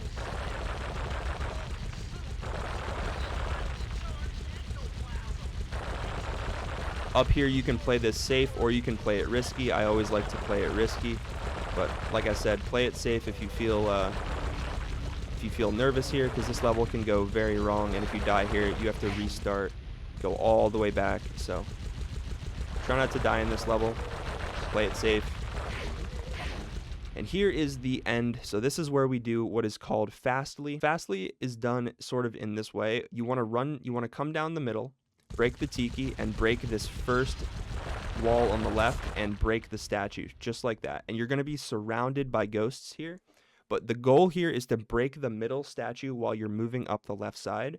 And then what you're going to do here is from this position, you're going to break that tiki on my left, and you're going to go in behind that statue in the middle and start shooting the ghosts around you. So sort of like this. So from this position, this is where you want to start doing the fastly. So you can actually hit the tikis, or the ghost spawns rather, from behind. So from where I am now, if you shoot to the left, you can hear it. I just broke that statue. As you can see, I broke it from behind. And then the same thing with the one on the right. If you come back here and just aim to the right, you can hear it break there. And as you can see, it's broken. So I'm going to show that one more time. So again, just come down the middle, break that first thing and come behind it, kill the ghosts, shoot the tikis from the left and the right. And if you get the angle down with enough practice, you'll start to understand where you need to actually aim. So I like to sort of position the vehicle right by this tiki here, or this flaming pot in the back, and sort of just aim down left and shoot, not in the same angle, but slightly move the analog stick around a little bit, try to get that angle. And then again, once you hear it break, you'll hear a louder sort of like rock breaking sound. That means you got it. And then here again, you want to do the same thing, sort of just hit down right, shoot down right, and you'll hear it break. When you hear it break, you can come around the front like this, and that will automatically get slide the key. But I'm going to show that one last time here. So again, head down the center, break this tiki, break the wall on the left, break the statue, come in behind it, kill the ghosts, shoot the one on the left, shoot the one on the right, and finish the level. And that is fastly.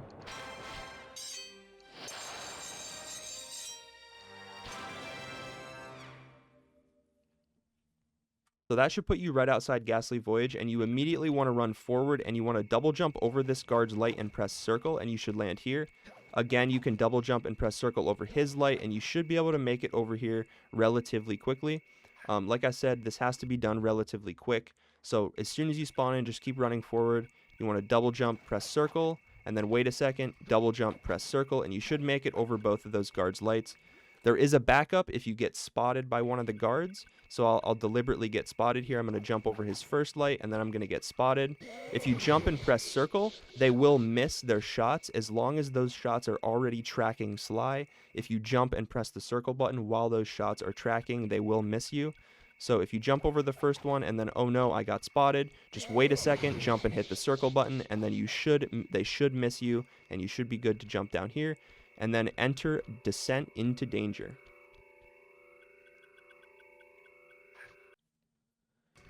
So when you enter Descent into Danger, you can run forward and do the same thing we did in a Grave Undertaking to break these brambles.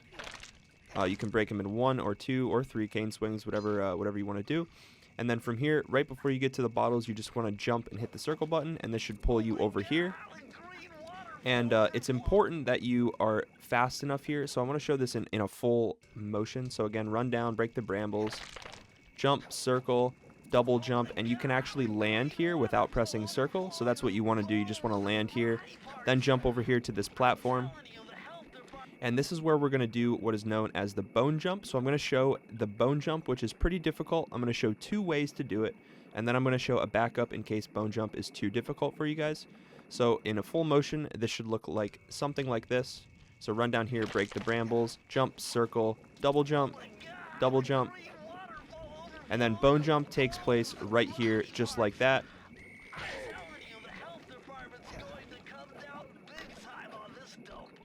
So now that Bentley's done talking, I'm going to show sort of how to do this. There's 2 ways you can do bone jump, and the main issue I see most people having is either they don't get enough height and they hit the spike, or they get enough height and get over it and then they get seen by the guard. So it's very important that the beginning of this level is done relatively quickly. You have to be quick. You can't really take your time here.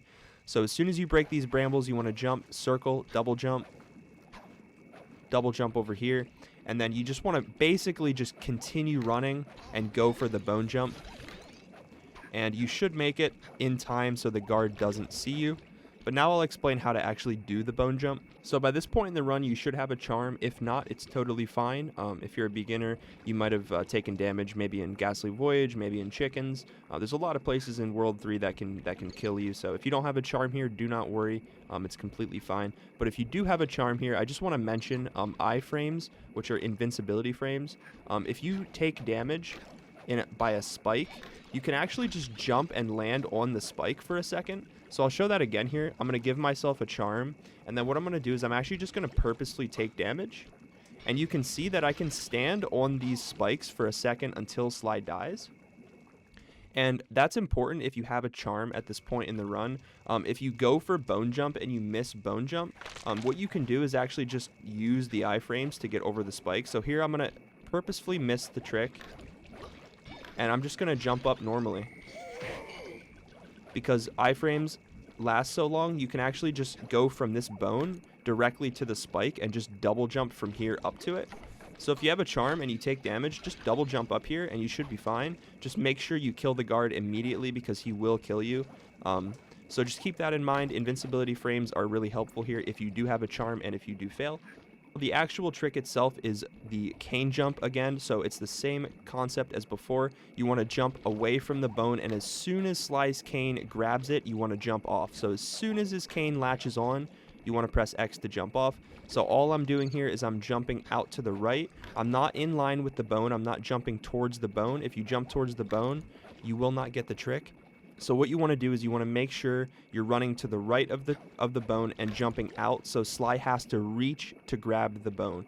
You want Sly to actually reach for it. So like that, you can see his cane. And this is all a timing thing, so you're just going to run forward, double jump, circle, double jump, and if you do it right, you should make it right here. So another thing you can actually do here, instead of doing the bone jump the way I do it, you can actually just do it in a slightly slower but more consistent way. If you just jump and grab the bone like this, what you can actually do is position yourself sort of in between this bone, and then you sort of hold forward and jump like this. So you're going to cane jump sort of at a left angle like this way, if that makes sense. It's kind of hard to tell with this camera angle, but what I'm doing is I'm holding forward and I'm cane jumping towards that back wall there where that big snake is. I'm cane jumping in that direction. So what I'm doing is I'm X circle and then XX, and I do X circle while holding towards the snake, and then as soon as I press circle and I go to jump, I'm going to turn and face that safe up there. So I go sort of forward like this and then to the right just like that. And that is very consistent. You can do that instead. So it would look like this from sort of a running standpoint. So you'll come in here from this, you'll jump, press circle, and then you'll just kind of go for it like that. So let me try that one more time. So just jump over, grab it, and then just get the cane jump, and you should land right up here on the safe. Sometimes the guard will see you because this trick is just a little bit slower than doing the normal bone jump, but it still works the same. So like I said, if this is too difficult, what you can do instead is try the alternate way, which is just grab it like this, turn your camera, and then do the cane jump out around, grab the safe like that. Either one of the two works. I personally like to do it like this. But whichever way works for you. If you can't do either of those two, there is a very, very simple backup for you. So instead of doing any of that, what you can do is just come along here like this. Just climb along the bone. Climb up here. And then from here, what you can do is you can actually just make this double jump. So you can just go just like that. And that was a little bit too far to the right. But just like that, you can make it. And again, I'll show that one more time. Just like that, you can make it. If that's a little scary, you can actually cane jump it instead. So I like to just go X circle XX. So just like this. Well, you want to make sure Sly actually grabs the right bone. Just like that. And that's a very, very easy cane jump to do. If you're having trouble with just the double jump, you can just cane jump it. It makes it so much easier. So if you want to do that instead, I would recommend it. This loses about 10 seconds, but it's so consistent and you should never miss it. So keep that in mind, and I'll show all of these off now. So this is what it'll look like with the guard there, and I'll show each of the 3 strategies. So this is going to be the fastest way. This is the way I do it in runs. So jump up here and then kill the guard, and that works perfectly. So now I'm going to show the alternate route for bone jump. I do not recommend learning this. I don't know why anyone does this. It's very slow and the guard almost always kills you. So once you get up here, you need to just make sure if you land on the safe, you need to immediately either jump up here so the guard doesn't see you, or somehow find a way to get around him so you can kill him. If you do this route from the bone where you jump out like this, you are going to be very, very slow, and there's also a chance where you just don't get the ledge grab from the safe. You could just ledge grab and then hit the spike and die like I just did there. So like I said, I wouldn't recommend learning that route. If you're going to do bone jump, just do it the way everyone else does it. Just do it like this. It's so much more consistent if you do it like that. This way works if you want to do it like that, but it's really just a death sentence. And then this way is the most consistent. It's also the slowest, but what you're going to want to do is climb over here, and then you'll climb to the top of this rope, and the guard will not be able to spot you at the top of this bone. And then when he turns, you can just do your cane jump, jump over, kill the guard as normal, and that is very, very safe. So from here, you can jump on this safe and then jump up here to this and get the ledge grab. Alternatively, if this safe isn't here for whatever reason, you can jump on this little outcrop on the wall, just like this, and then you can land up here as well. So from here, now what we're going to do is we're going to jump from this little piece of wood over here to this. And then from here, we're going to jump over to that snake that we were looking at earlier. And then from here, we're going to land right here in the center of this platform, face forward, and get Sly on the outside edge of the back corner of this platform, just like this. And this is where we're going to learn what is known as Scuba Skip. So Scuba Skip should look something like this. And the goal here is to get past this death plane into the water so we can walk under the water plane. And if I turn around here and open the binocucom, you can actually see the death plane here. It's just this green texture. And the goal here is to jump past this green texture and land in the water. And it's actually fairly simple. It might take a little bit to get used to, but I'll explain how to do it now. And all you want to do here is just jump. You don't want to move. You want to jump and then move. So something like that is what you want to do here. So you don't want to jump with momentum. You do not want to jump like that. What you want to do is you want to jump and then move in the air to get the trick. So you can start even just a little bit closer than that. You don't have to be so far back on the platform. Anywhere about right here works. So I like to go from about right here, and then I just jump left and then hold forward and jump at the last second. So it should just be jump left, forward, jump. And if you do it right, you should land right there. And the goal here, like I said, is to clear that death plane.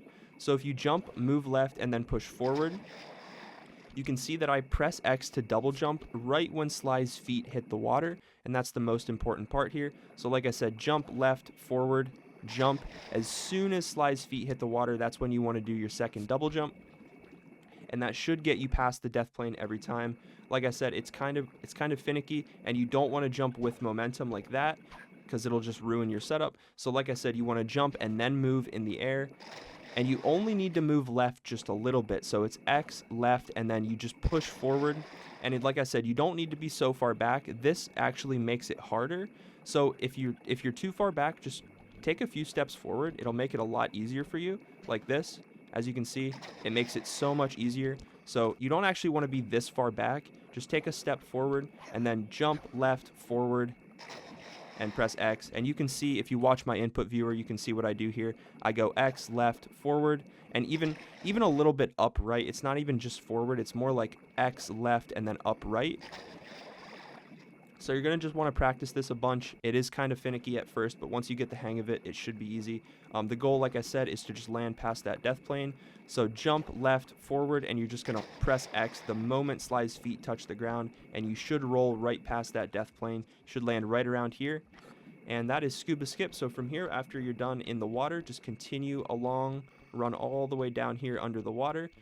When you get to about right here, this is when you can jump. You can double jump forward, and you'll ledge grab here. Jump up, and this is where we're going to do another key skip. So again, press square and then pause. And then from here, we're going to view map, and we're going to press right on the D-pad and go into down home cooking. As soon as we spawn in down home cooking, we're going to pause, exit level, and this will put us right outside of Ms. Ruby's key trigger. When we exit down home cooking, we're just going to turn to the right and run right over here, jump into the key trigger, put the keys in the rat wheel, and we're going to jump on the first spinning platform that reaches us over here. And you can actually jump and hit circle here if it makes it easier. You don't have to do that. Might make it a little easier for you, so just do that as you will. And like I said before, Ms. Ruby's cutscene is one of the shortest in the game, so if you have a slow PS2, I would probably recommend not resetting for this. But like I said, if you have a fast PS3 or PS2, you can reset for this cutscene. As soon as you see the autosave logo come up, you can reset.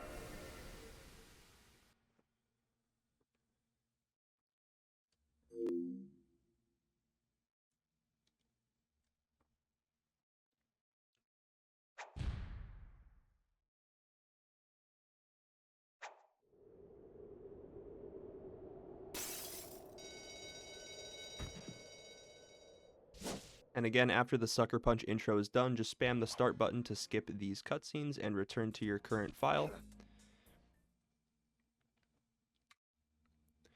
Now, as soon as you enter Ms. Ruby's boss fight, if you have a charm here, what you're going to do is you're going to walk right off the edge and take damage in the water. If you don't have a charm here, that's perfectly fine, so just continue on. But if you do have a charm, the fastest way to lose the charm is to just walk right off the edge into the water. And you do want to lose the charm right away here. So if you have any charms, lose them immediately. And then once you're good, once you don't have any more charms, you're good to continue on. And you can just go through here pretty much casually. Just do it a little bit faster. Come to the second to last tooth here, and then what you want to do is we're going to run off of this tooth, and we're going to land right down here on this little branch. And then from here, we're not going to stop on this branch, but we're going to jump from the branch right up here to this rock, and we're going to spam X once we land there. So you'll see it now. You can stop and land here. You might slide off, so if you need to stop and stand for a second, just make sure you keep jumping, and you should be fine. When you're ready, just jump right up here to this corner and just keep spamming the X button, and you should make it out of bounds right here. So I'm going to show that off one more time in a full motion. So as soon as you spawn in, lose the charm, jump over here, make sure you don't get hit by any of the teeth.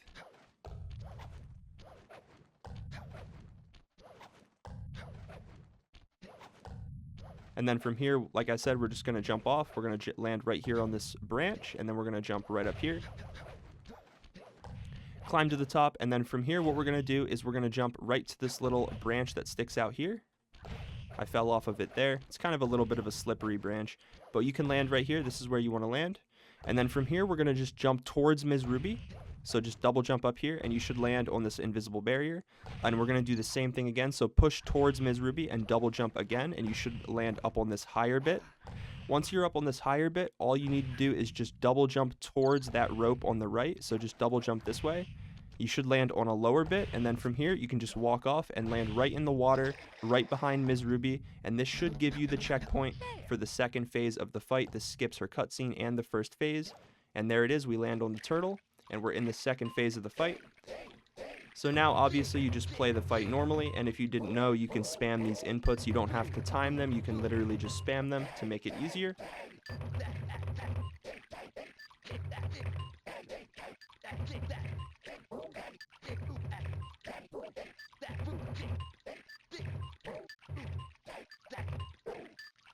And just run right up and hit her. And now we're in the third phase of the fight. So again, just play this casually.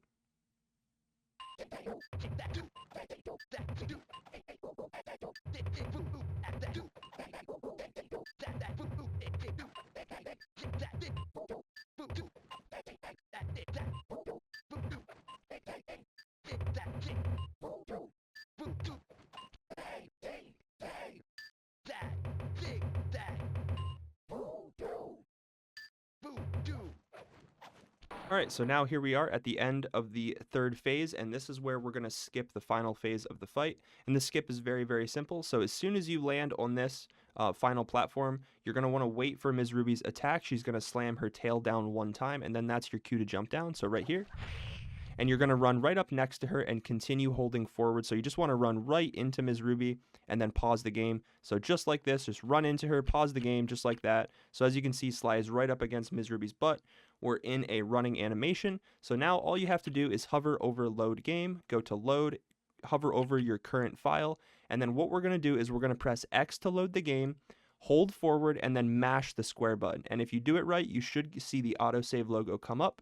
And that should skip the final phase of the fight. So basically what we're doing here is we're just double hitting her. She has 50% of her health left. She takes 4 hits. So we're going to do both of the final hits here during the load. So again, we're going to press X to load the game, hold forward immediately, and then spam the square button. So it should look like this. Just like that, you see the autosave come up. That means we got it. And that'll give you your charm back if you had one. If you don't have a charm here, if you do not have a charm after completing Ms. Ruby, what you want to do is you want to view map and go into Grave Undertaking. And run forward, pick up this charm, wait for it to land on Sly's back, view map, and then go to the hideout, and then you are on to World 4. So in the case where you do have a charm, you don't have to go to Grave Undertaking, you can just view map and go directly to the hideout into World 4. So from the hideout, press right, press X, and then spam triangle and start to skip the cutscene, and this will put you in Perilous Ascent. Alright, so in Perilous Ascent, we're going to learn a new proxy, and there is a backup that you can do that loses a lot of time if this is too difficult for you. This is one of the hardest proxies in my opinion. It is pretty consistent once you get the hang of it, but in my opinion, it's kind of hard to learn, and it's really frustrating when you don't get it. So I will show the proxy first. It's the fastest strat, and then I will show the backup if you can't do the proxy. So the first thing you want to do when you enter this level is you immediately want to hold left on the D-pad, and this will put you right in this van door. This will be perfect. So once you hit the van door, you're good to stop holding left on the D-pad, and then you're going to just tap up on the D-pad, and this will put you in this position. And then from here, just press X and then press down on the D-pad, and this will land you right on this outside wall here. And then from here, just tap forward, and this will make Sly fall into this spot in the van. So all of that is step 1. Just consider all of that step 1. So let's do that one more time. I'm going to load the state. So hold left. When you reach the van door, press forward, tap X, tap down, tap forward, pause the game. And that is step 1. So once you have that down, what you want to do is now we're going to line up the camera to get the proxy. So we're going to use the left side of the screen here. And you'll notice on the left side of the screen there is an archway in the background where the van came from, and in the middle of the archway there's like a sort of a golden strip of bricks. Like they're a lot brighter than the rest of the bricks. They're like right in the center where the archway is, and there are 1 2 3 4 5 6 7 8 9 10 bricks. So what we're going to do is we're going to cover the first brick, the second brick, the third one, and the fourth one. So right now you should only see 6 bricks, and this is perfect. So I'm right on the line of the 6th brick in the archway. And now what I'm going to do is I'm going to return to game, and I'm going to hold forward on the D-pad. That's all I'm going to do here. So press X and then hold forward. And as you can see, I got a proxy. And now it's all about controlling that proxy to get yourself to land up here. So once you have all of that down and you can get the proxy, then it's just about controlling the launch and landing up here. So I'll explain that part now. So again, all you want to do is hold left, tap forward, X, down, forward, pause, cover 4 of the bricks, and now hover over return to game. And now this is where I can explain how to do the actual proxy itself. So this is what you're going to do, is you're going to hover over return to game, and then you're going to press X to return, hold forward on the D-pad, and then as soon as you see that Sly got proxied, as soon as you see that Sly is getting in the air, you're going to start holding down on the D-pad. So it should look like this. And as you can see, I held down on the D-pad, and what you want to do is you want to hold down on the D-pad until Sly hits this ceiling. You can see Sly is all the way up there next to that sort of like snowy mountain. As soon as you hit the ceiling or reach the peak of your jump, you're going to switch from down on the D-pad to up on the D-pad. And I'll show that right now. So again, hover over return to game, press X, wait half a second, hold up, and that didn't work, so I'm going to just load the state again. So hover over return to game, press X, and then hold up. Hold down on the D-pad until Sly reaches the peak of his jump, and then switch to up. So I'll show that one more time, and this can be really, really weird sometimes. So return to game, hold up, hold down, hold up, and you should get this ledge grab every time just with the D-pad, nothing else. So one more time here, hover over return to game, press X, wait half a second, hold up, and then as soon as you see that Sly got proxied, start holding down on the D-pad. As soon as you see Sly hit the top of the mountain, start holding up on the D-pad. So it should look like this. So watch my input viewer if you need any more visual representation here. So X, forward, down, and like that, this is a perfect example. So I got the proxy, but I didn't get the height. So again, I'm just going to load the state. So the problem there is I waited too long to start holding forward after I unpaused the game. So here, unpause, forward, down, up, and I just barely missed the ledge grab. So again, just return to game, hold forward, hold down, hold forward, and with a little bit of luck, you should make it up here. Like I said, this trick is pretty rough. It took me a lot of time to get used to, and I'm still not 100% consistent with this yet. The beginning setup matters a lot, whether or not you're in the right spot when you run over here.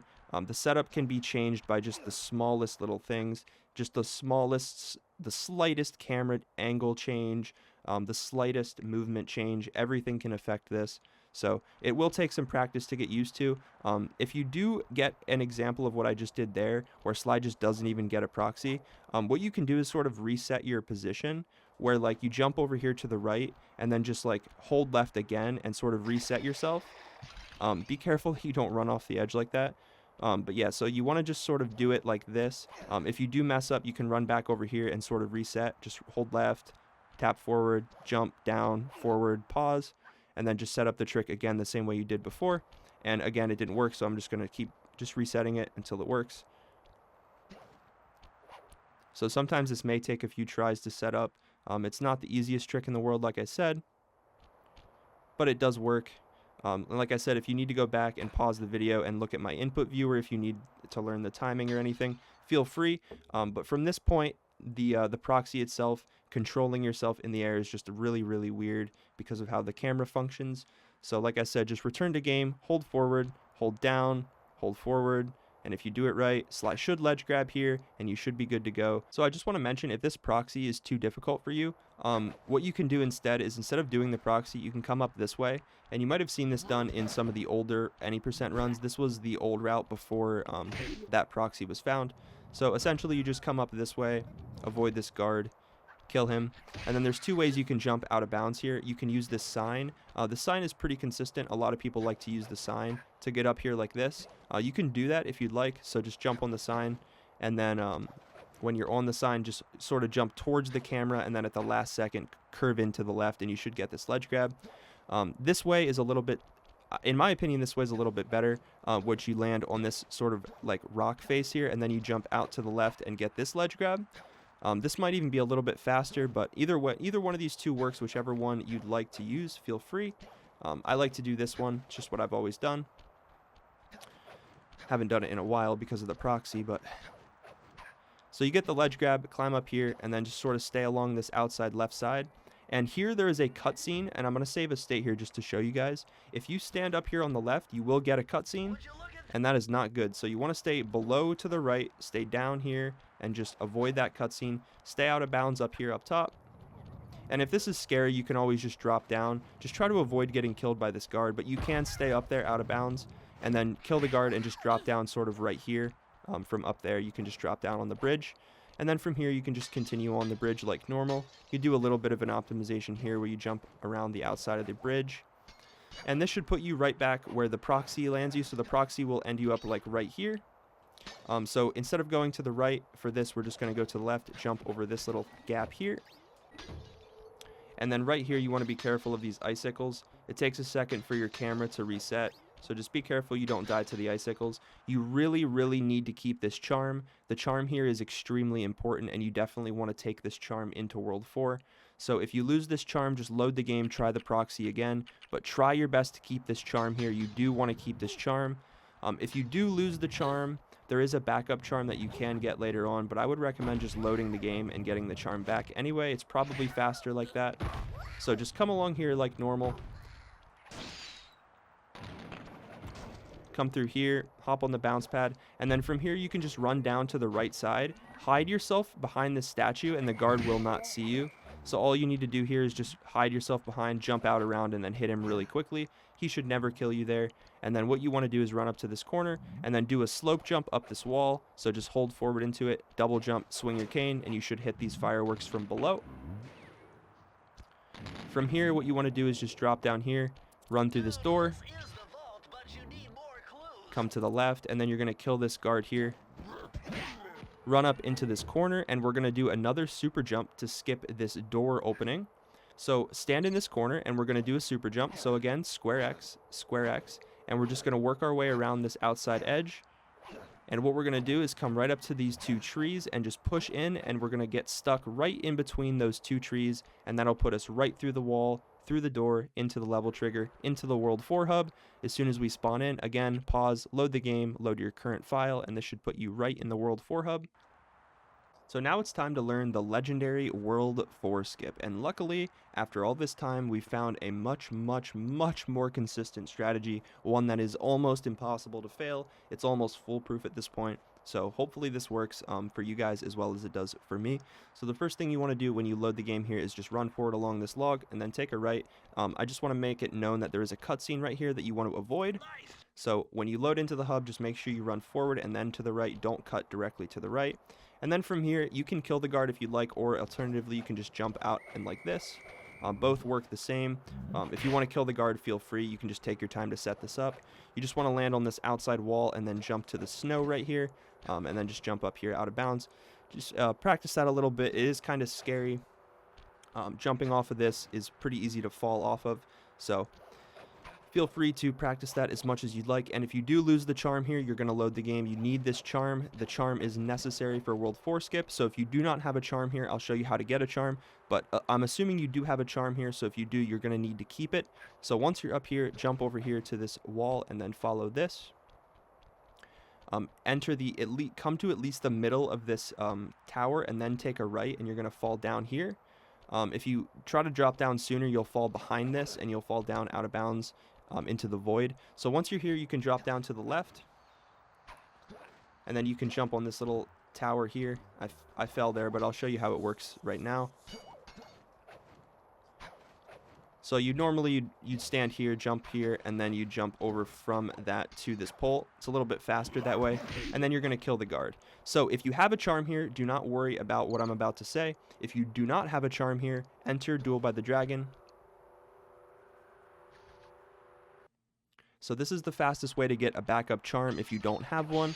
So come up here, kill this guard, hit this, and now there is a cutscene on top of this roof. So what you want to do is you want to jump up here and ledge grab the far left side of this roof, and I'll save a state here just to show you, right? So if you just jump forward here, you'll be fine. There's no cutscene. You want to get to the corner of this roof and then jump and grab this, and you should be fine every time as long as you stay on the edge of this roof.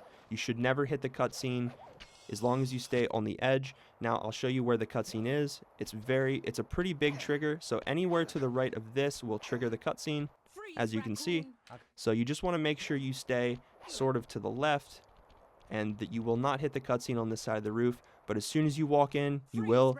So just be very careful here. That cutscene is a long one, and you do not want to watch that in an any % run.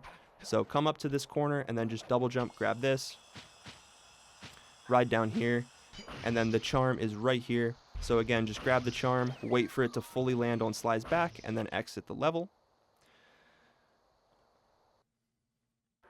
and this will put you right in the same spot that you were before. So you should have a charm by this point, and if you are a beginner and you're having trouble with World 4 Skip, the same thing that I recommended you do in World 2 when I said enter back alley heist, and I'm going to say the same thing here. If you're having trouble with World 4 Skip, just enter Duel by the Dragon. As soon as you enter the level, exit the level. And this will give you a waypoint to come back to this level, so you don't have to go through all of this nonsense again if you do fail the trick. So for example, if I do fail the trick, let's say I went for World 4 Skip, oh, I lost my charm, what am I going to do? I can load the game, just like we did in World 2, to get my charm back. As soon as I load in, I can open the map, go into Duel by the Dragon, and then as soon as I enter Duel by the Dragon, I can immediately exit level, and this will put me right back to where I was before, with a charm ready to go for World 4 Skip. So keep that in mind. If you have any trouble, just enter Duel by the Dragon. If you're confident and you have a charm, just continue on. So for World 4 Skip, what you want to do is you want to come up here to the left side and you want to jump around the left side of this level trigger. It's actually very, very simple to avoid. So just jump around the left side of that, come over here to this roof out of bounds, and then you're going to do another super jump train. So what we're going to do is we're going to set up our super jump right here on this board, right here, dead center in this board, just where I'm at right now. This is perfect. So right in front of this platform, right here, this is perfect. You just want to stand right here. This is where you're going to start your position. So when you're standing here, this is when you want to start your super jump, and you want to sort of come to the edge of this roof, and then you want to fall off and you want to land down here on this little log on the lower part, and you do not need to super jump here. Once you land here, you're good. You don't have to super jump anymore. So this is the first part of the setup, is landing down here. And then what you want to do is you want to get a ledge grab right here. And this looks good already, but I want to explain sort of how the angle works here. So this is too far to the left. This is good. This is way too far to the right. So my visual cue here is, if you look at Sly's back, he has that little red sort of backpack on where the charm is. And what I like to do here is, you'll notice there's a piece of trim that runs down the side of this house right here. This piece of outside trim, this wood right here. This is what I'm using as my visual cue. This piece of trim right on the corner of the house. So again, I'm going to get the ledge grab in the spot, and I want to leave just a little gap in between Sly's backpack and that piece of trim. So this looks good. This is too much of a gap. This is like no gap. So this looks good. Just about like, honestly like Sly's leg width or a little bit more of a gap between that piece of trim and Sly's backpack. So when you have this ledge grab, all you want to do is hold down right on the D-pad, press R3 to center the camera, and then hold the X button until you hit the water. And this is perfect. And now you'll notice the only thing that you can see when you're drowning here is that mountain in the background at the top of my screen.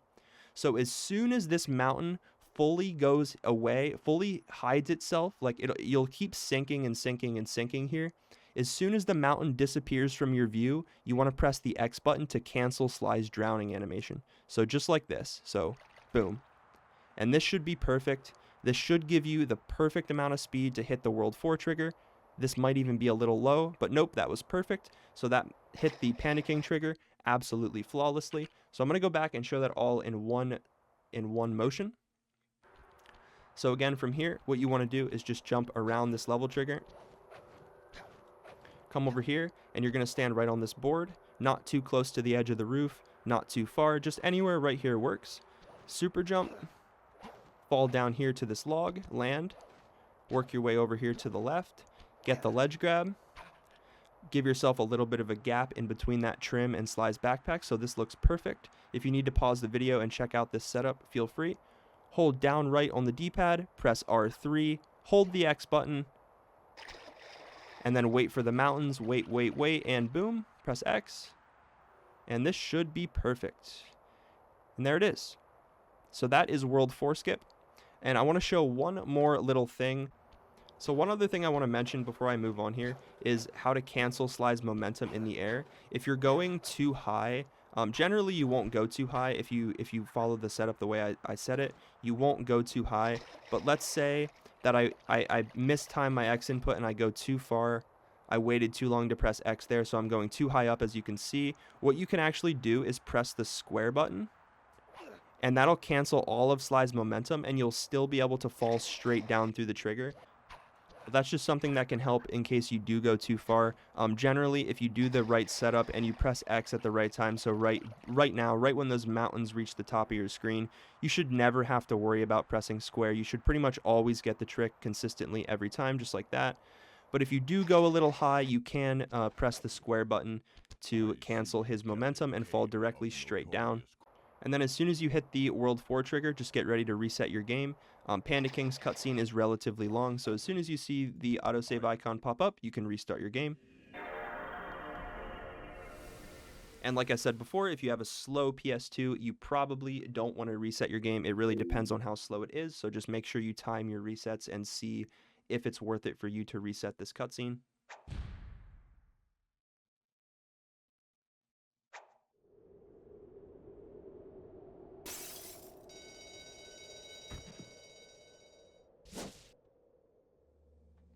And then just spam the start button to skip these cutscenes, and this should put you right in the Panda King boss fight. So when you load into the Panda King boss fight, the first thing you're going to do is dodge his first 2 attacks. I like to just run to the left, and you're going to hit him 10 times, so 4, 5, 6, 7, 8, 9, and 10.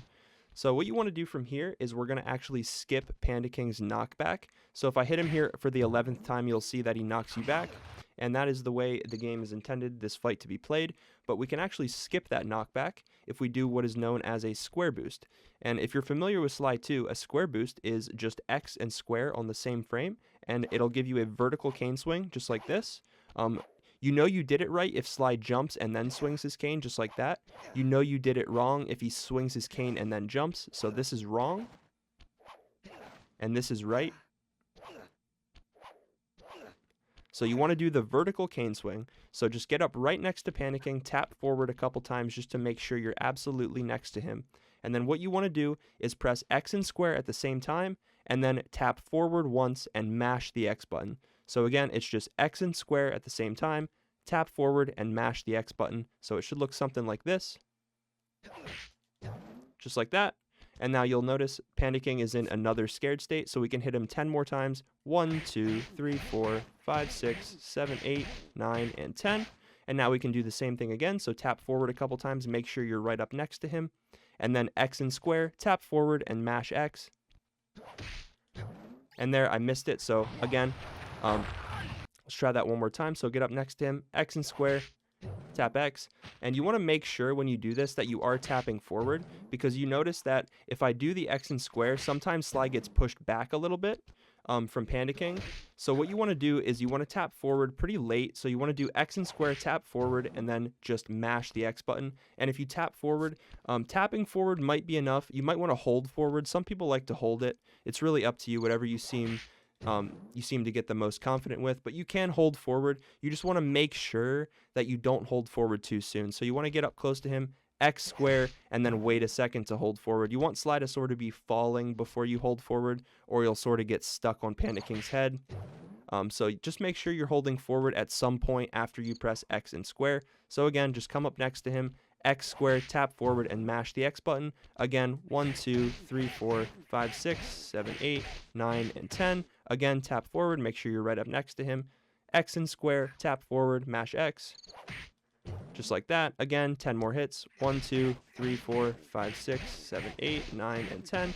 Tap forward, square boost, forward, mash X. Didn't get it there, so I'm just going to run up to him. 5, 6, 7, 8, 9, 10, and you can try it again here. And there we got it. So that we got 3 out of 4 there. I'm going to try this one more time here, so I'll show it in a full run. So this is what it should look like. You'll count to 10 every time. So 1, 2, 3, 4, 5, 6, 7, 8, 9, 10. 1, 2, 3, 4, 5, 6, 7, 8, 9, 10. 1, 2, 3, 4, 5, 6, 7, 8, 9, 10. 5, 6, 7, 8, 9, and 10. and now he's one hit away from death, and this is the most important part. So you'll remember when we did Raleigh, we did what's known as a key skip, where you just do square pause. So that actually will not work here. If I do square pause right now, you'll notice the cutscene is not skipped. So the way we have to do this is we have to do it just like the chicken's key. So we have to jump, swing, and then pause. And as long as Sly is in the air when Panda King dies, you can pause the game, view map, and go to the hideout, and you won't get the cutscene. So again, make sure on Panda King that you're jumping, then pausing. If Sly is on the ground when you hit him, you will get the cutscene, and you'll lose a lot of time. So just make sure you're jumping, swinging your cane, then pausing the game, and that counts as a kill. So now you can go to the view map, go back to the hideout, and now we are on to the final world in the game. So tap right, tap X, and mash triangle and start, and this should put you right in Hazardous Path. Immediately hold square to break the lock. And this level is essentially just played casually. This level really is all about just how good you can shoot. It is an auto-scroller. There's nothing you can do here to save yourself any time. The only way to lose time here is obviously dying and missing falcons. You don't want the van to ever stop. You just want the van to keep going. So it's important that you learn where all the falcons spawn and you're quick with killing them. So just follow what I do here.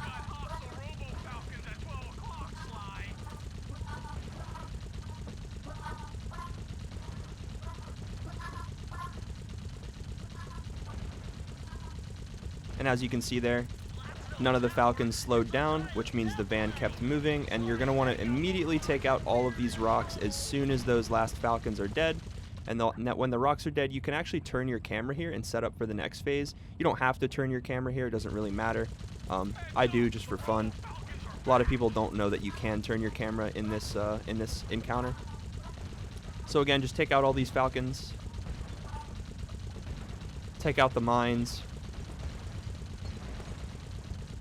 I like to start taking out these mines early as well. And you can wait for these balls to roll down the hill a little bit before you start taking them out. I usually take out all the mines on the ground first. You don't have to do that though. A little bit of a swag strat, you can break this lantern in the distance. Fun little thing to do. And you can turn your camera here to set up for the next phase of the fight as well. You can pre-fire that first falcon. It doesn't save any time, it's just a cool little thing you can do. So just take out all the falcons. And this will take a lot of practice. I've done this many, many times. So I might make this look a little easier than it might be for you. So just take your time, definitely practice that. And that is Hazzy Path. Looks like we're in the clear. Hurry, that cave doesn't look tall enough for the turret to make it all the way through. Alright, so now we're on to Burning Rubber, and the first thing you want to do when you enter Burning Rubber is pause the game and restart the level. And this is the final minigame in the run. So the first thing you want to do in Burning Rubber is you're actually going to despawn one of these slugs. And you do it just like that. And you can see he falls out of bounds, and he's actually not going to respawn for the rest of the fight. So now we only have to worry about 3 of the 4 slugs in the encounter, which makes this much, much easier. And one thing I do want to say before I go any further is that you should be playing claw grip. If you don't know what claw grip is, it is instead of holding your controller normally with your thumbs on the square button and the D-pad, you're going to use your index finger for square and basically square and X, and then you're going to use your right thumb for the camera. And the reason why is because you can turn your camera and keep it centered in the arena at all times while you're also using the square button to break the computers and hit the slugs. So the goal here is just keep the camera centered in the arena so you can see most of the arena at all times, and you want to make sure that you're hitting the slugs off in a way that makes them take the longest to respawn. So for example, if I hit this slug here right off by the door, that wasn't a very good example, but if I hit him off there, he will respawn immediately, as you can see. So it's actually way better if you can to hit the slug off the side of the arena. Now what happens is that slug has to go all the way around the arena and climb all the way back in, which takes a long time, and it gives you a lot of time in the arena to actually hit computers. As you can see, he just spawned in, so that took like almost 10 full seconds for him to spawn in there. So that's all I can really say about this level. So I'm going to restart and do this all in one motion. So like I said, as soon as you spawn in, you want to turn around and you want to at least attempt to despawn this slug, which is just hitting him directly back through that wall. And there I got it. So now it's just, like I said, just playing casually. Use the claw grip. Try to keep your camera focused on the center of the arena so you can see the computers at all times. And try to hit the slugs off the side of the arena rather than in the front or the back. This just means it takes them longer to actually get into the arena. So you have more time, as you can see. It's very, very easy once there's no slugs really following you.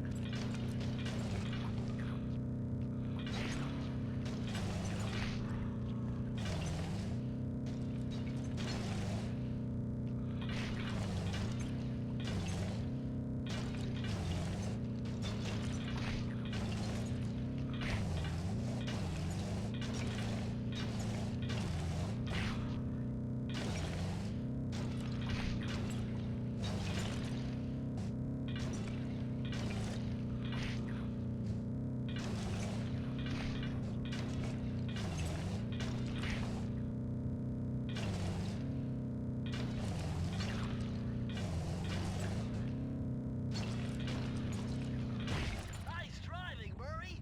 Now we have enough And that's data burning to rubber. open the security doors. Just past them is the control room to Clockwerk's Death Ray Tower. I think it's time for some Cooper thieving and sabotage. Don't you think, Sly? So now we're on to a daring rescue, and this is probably the last hardest level in the game. This is one of the hardest tricks that you'll have to learn, and it takes place right at the end of the run. World 5 is pretty unforgiving when it comes to tricks in general, so this level is going to take a lot of practice to get used to, but you will get it down. So as soon as you enter this level, you're going to load the game to skip this first cutscene, and then immediately hold up left, and you're going to jump over this laser. And you're going to glide across these rails, climb on this pole. And now what we're going to do from here is there's two things we can do. If you're confident in your cane jumps, you can cane jump this, but I would recommend just doing it the normal way. But I am going to show it off so you can cane jump from here. If you do a good cane jump, you can make it over here. It needs to be a very, very good cane jump. So the goal is to get over here, and I'm going to show you a little bit of a safer way to get over here. But if you're confident in your cane jumps, you can do it like this. So if you're not confident in your cane jumps and you want to be a little bit safer, what you can do is you can actually just jump over here to this hook. And then this thing is also a cane jump. It's a little bit easier though. So you can take your time up here and just get your cane jumps down. So what you want to do is just hook on this hook, and then you're going to sort of jump towards the middle of the arena, and you want to land right where that final spotlight is right now. You want to land sort of in the center of the carpet where the turrets will spot you. So what I do here is I like to just sort of cane jump off to the left side, so X circle XX, and then land here and just double jump over it, and that is very safe. And then from here you can break these the left turret and the alarm from here. So I'll show that one more time. So one more time here in a full run, this was what it would look like. You just cane jump off to the left, jump here, and you should be good every time. I like doing that. It's a lot safer than doing the cane jump.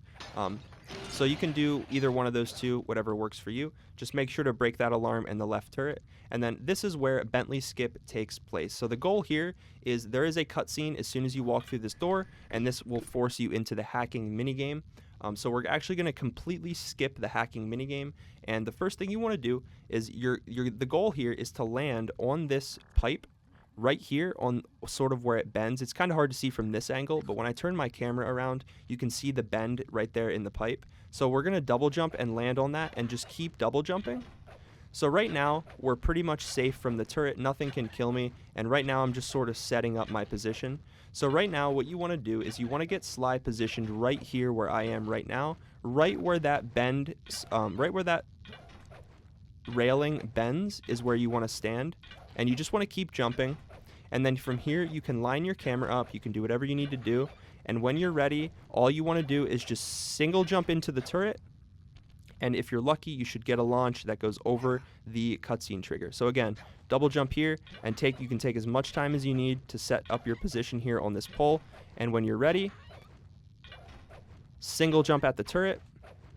And you want to land on the turret in a specific spot. It's going to be right on the front of the turret, sort of right there. So again, you're just going to jump right over here. And when you're ready, you can land on the turret, and that was really, really close. So the goal here is to get something like this, where it sends you over the cutscene all the way to the other side.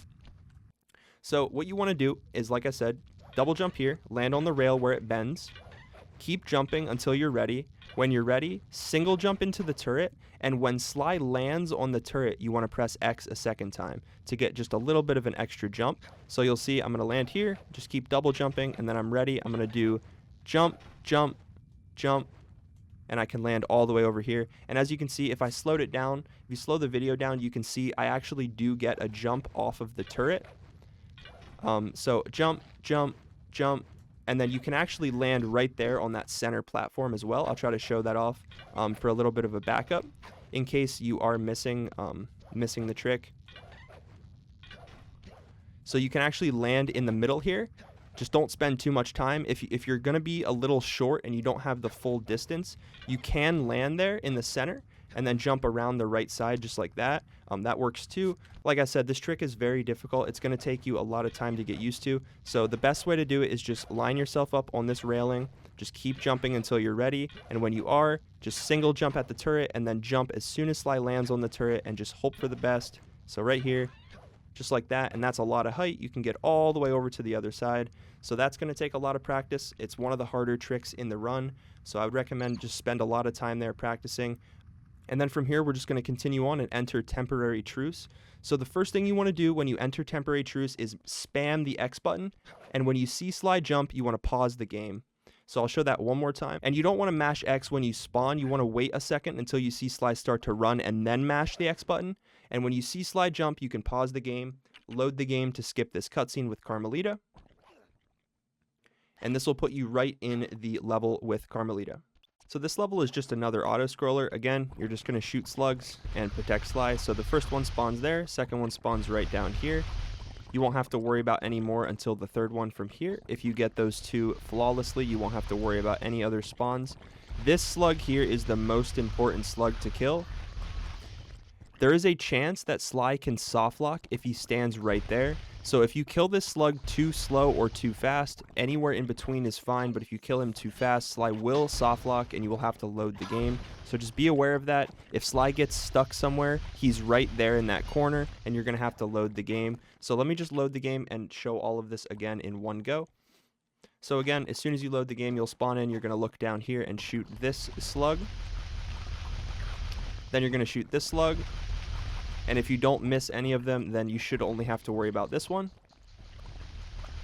And then this one is the most important, so I like to just immediately start pre-firing him. And I waited too long there, so it's actually really lucky Sly didn't softlock, but that's one thing you want to avoid. And you can start breaking these lights at the top as well. Make sure you kill these two falcons that spawn, and then you can just immediately start destroying these lights as soon as those falcons are killed. And you shouldn't have to worry about any of the slugs that follow Sly up here. What I like to do is I like to hover over this last door and just pre-fire it. Sometimes there is a chance that a slug can get a proxy off of another slug and get launched all the way over here into Sly. So it is good to kill them there. But that is essentially all Temporary Truce is. You just have to be aware of that softlock, and as long as you don't get that, everything should be fine. So again, as long as you don't get that softlock, you should be good. So as soon as you enter Sinking Peril, you're going to load the game again to skip this cutscene. And then there's a few skips that we can do in this level. So the first one is you're going to go around here and you're going to skip this first laser fence by just jumping around it. And then you're going to jump on this second hook and you're going to do another cane jump up here to this. And that might look kind of difficult, so I'm going to load the game and show you that one more time. So again, you're just going to skip this first electrical barrier here, jump over, swing to the second hook, and then from here what we're going to do is I'm going to let Sly swing all the way forward. I'm going to jump, I'm going to press circle, and then I'm just going to double jump and press circle again to get up onto the next little rope or pipe above me. So I'm just going to let Sly swing forward. I'm going to press X, circle, XX, and then circle to latch on above me. And I'm just going to hold left pretty much the entire time here. So I'm going to return to game. And as you can see, it's not too bad to get up there. So I'll show that one last time here. So skip the first electrical barrier, come up here. and then use your momentum from this hook to just swing up X, circle, and you should come up here. And then what you want to do is you want to run back this way until these gears spawn. When the gears spawn, you can break the first 2 gears, run up to the 3rd gear, double jump, ledge grab it, tap X to get up, and then jump back to the right, and you can press circle to get up on this early. And then from here, you're just going to keep climbing up. And then again, you don't want to climb these poles. It's faster to cane jump. If you're not confident in your cane jumps, I wouldn't recommend cane jumping here. It can be a little scary to cane jump around some of these electrical barriers here, but you can do it. So like I said, it's always faster to cane jump if you can, and you can skip that one as well if you're feeling confident. So that's a thing you can do. And now we are going to learn the sinking peril cane jump. So this cane jump saves about 28 seconds, and it skips all of that section below me. So from here, you can just climb up and finish the level. So I'll show this off in a second, but I want to go back and I want to show all of the level off in its full glory here. So skip this first laser. Use your momentum from this hook to cane jump up here. Run back, spawn the gears, break the first 2 gears. Double jump up here.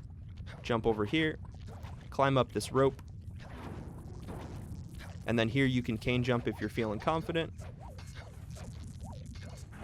And then right here is where the sinking peril cane jump begins. So one thing I want to mention here about the sinking peril cane jump is that this level is constantly swaying and moving. So if for whatever reason sometimes you feel like slide just doesn't get enough height from a jump, or you missed a cane jump and you really didn't do it wrong, it's probably because the level was moving in a way that wasn't normal. If you mess up a trick or mess up a jump somewhere, you're gonna be on a slightly different cycle. So the first cycle that you get to up here is always good enough to get this trick on the first try. The level isn't swaying at this point, and this means that you can get this trick. If you make it up here without any mistakes, you should always be able to get this trick first try with the setup every time. But I just want to make it known that if for example you make it up here a little late and the level is swaying, you might not be able to make the cane jump just like that. That's a perfect example. The level was swaying, so I couldn't get the cane jump, and there I got it. So it really matters which way the level is moving. So just be aware of that. Most of the time you will be able to just make it. Like I said, this is another cane jump, so you will have to be pretty good with your cane jumps by this point. You don't have to do this trick. If you don't want to do this trick, you can literally just jump down and play the rest of the level casually. Just be aware, if you do play this casually, stay on the right side of these electrical things here. Do not jump across them. Just stay on the right and wait for them. You'll never die here. So just continue on normally if you want to do it like that. That's the casual way. So this trick here saves about 28 seconds, and I'll show you sort of a setup for that now. So when you climb to the top of this pole, what you can do is you can actually just use the natural camera angle, and you can just hold upright on the analog stick and do a cane jump sort of like this. And you should make it every time. You can look at my input viewer if you want to see my angle that I hold here. So that cane jump there was good. It was just the level was moving. So right there is perfect. Again, I'm going to do this one more time. The level was moving there again. So let me try this again. Just like that. So that's the angle that I hold there. Alternatively, you don't have to do that. If you turn your camera a little bit more to the right, sort of like this, you can just sort of hold up and get the trick that way. Just like that. That is a little bit more risky because you don't have as much control over slide if you're just holding forward. So it is possible to get it if you turn your camera like this and just hold forward. So you can do that if you'd like. I like to just sort of use the natural camera angle, which is like this, and I just sort of hold upright and I just do the cane jump. And like I said, the cane jump is literally just X, circle, X, X. So I'm holding upright, X, circle, X, X, circle. And that should work. It's all about your timing. If your timing is off, you will not get it. So just practice that timing. Like I said, it's just going to be top of the thing, top of the pole, hold upright, X, circle, X, X, circle. And if I didn't get it, it was probably because the level was moving. So here we go again. X, circle, X, X, circle. And there we go. We have it. So that is sinking peril cane jump. From there, you can just climb the rope. Be very careful that you don't climb into one of these electrical barriers here. Climb to the top of the pole, jump off onto the top of this robo head, and then run into the final boss fight. As soon as you enter the final boss fight, pause the game and load to skip the cutscene. So this is the first phase of Clockwerk. You immediately want to go up to the left side of your screen, wait for him to shoot, and then move to the right. Shoot him in the face. Again, move up to the left side of your screen, wait for him to shoot, move to the right, shoot him in the legs. Again, move up to the right, or the left rather, wait for him to shoot him in the tail. Again, move up to the left, wait for him to shoot, move to the right, and shoot the wing. And that is the first phase of Clockwerk. Now we're on to the second phase, but first we have to listen to a long cutscene. I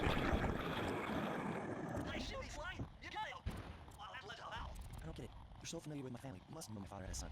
If you hated the Cooper so much, why did you let me live and you sold the Yeetus for Cletus? Because they wanted to show the world that our precious book, the Cooper Lion's nothing. Ah, well, there's where you're wrong. The Yeetus work on this to create great thieves. It takes great thieves to create a thieves Cletus. Enough, Sly Cooper. It ends here. I will finish you like I finished your father. The Cooper Lion will erase any massive thief will be Clockwerk. All right, so now we're in phase 2, and we're just going to play this casually, so just go in between the purple rings here. And you can pre-fire some of these wings. The left side is first, so there I got almost the full pre-fire there. You got to be really careful with pre-firing these sometimes, though, so I wouldn't recommend it unless you're feeling really, really confident here. So you can pre-fire as many as you'd like. Some of them are harder than others. It depends what cycle you get, so just play this as safe as you can. It really hurts to die here. There's no checkpoints in this boss fight, so you will have to restart the entire boss fight if you die. So like I said, just play this casually. You can pre-fire them if you'd like. I am going to pre-fire this last one here. And we got it. That was perfect. Alright, so that's phase 2, and now phase 3, there is one final trick in the run, and it is known as Clockwerk Jump. So the first thing you want to do is just single jump this, and you can skip this first one just by jumping over here like that. So I'll show that one more time. So you can jump here, and then just double jump, press circle, and you can just skip to directly to this one here. So it's a little bit of an optimization you can do. I always go for it, just like that. And then here is where Clockwerk Jump takes place. Just like that. It is very, very difficult and so scary to do at the end of a speedrun. So if you're a beginner, I would recommend just doing this part normally, and I'll go over that in a second. But I do want to go over Clockwerk Jump because there are a couple different setups that you can use here. So again, just come over here.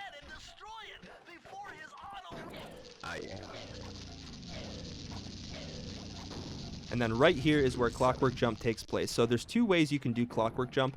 The one is where you turn your camera sort of in this direction, and then you just hold forward, extend your double jump, and press circle, and you can get it just like that. Or alternatively, you can just keep the natural camera angle just like this and use sort of an upright angle, more right than up. And you can make it just like that as well. It's really, really precise, and your double jumps have to be perfect as well as your circle input. If they're not perfect, you will fall into the water, or the lava rather, definitely not water. So yeah, so there's two ways you can really do this. Like I said, the natural camera angle, you just use sort of an upright angle, extend double jump, and mash circle, and you might get it.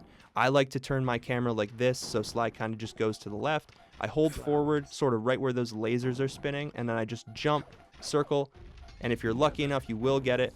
I've practiced this a lot, so it's probably going to be a lot easier for me than it is for you. But like I said, there's two ways you can do it. You can just keep the natural camera angle and just send it, and that didn't work. Or you can turn your camera and just send it like this.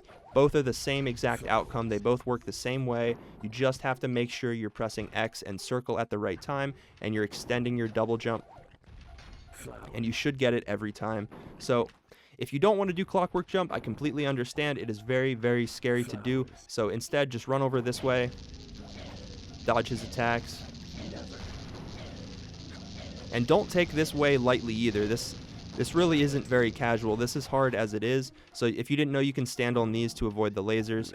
I see a lot of people die because they don't know you can press circle to land on these. So just press circle. Try not to trigger any lasers. And then when you're on this one, if you haven't triggered any lasers yet, what you can do is just jump down, press circle here, and skip that little climbing section. It's a little scary to do that, so you can do that if you'd like. And then once you're up here, just climb up, jump over to the tail. Try not to get too close to his head here. I'll show you what happens if you do. If you run up, he will proxy you off into the lava. So just be careful, walk up slowly. And then once you're up against his head, you can do the same thing we did in World 3, where we press square and then spam up on the D-pad to get some extra hits in. Same thing we did with the Brambles in Descent into Danger and Grave Undertaking. Same thing works here with Clockwerk Said, except there's 3 different ways that we can do it now. So now that we've beat the entire game, we have access to the invisibility move, which is pressing circle, and we haven't used it at all yet in the run, and this is really the only place where I would even recommend using it at all. So you can do what we did in World 3 where you just spam the square button and spam up on the D-pad or up on the analog stick, or alternatively you can spam square and circle at the same time. So like I said, just be careful when you get up close to his head here, and I'm just going to use the circle method, so I'm just going to spam square and circle at the same time, and you'll notice that I can get Clockwerk killed relatively quickly with this strat. So that was like, what, 7 hits maybe? Maybe 8 hits. So normally this takes 16 hits to kill him, so you'll see.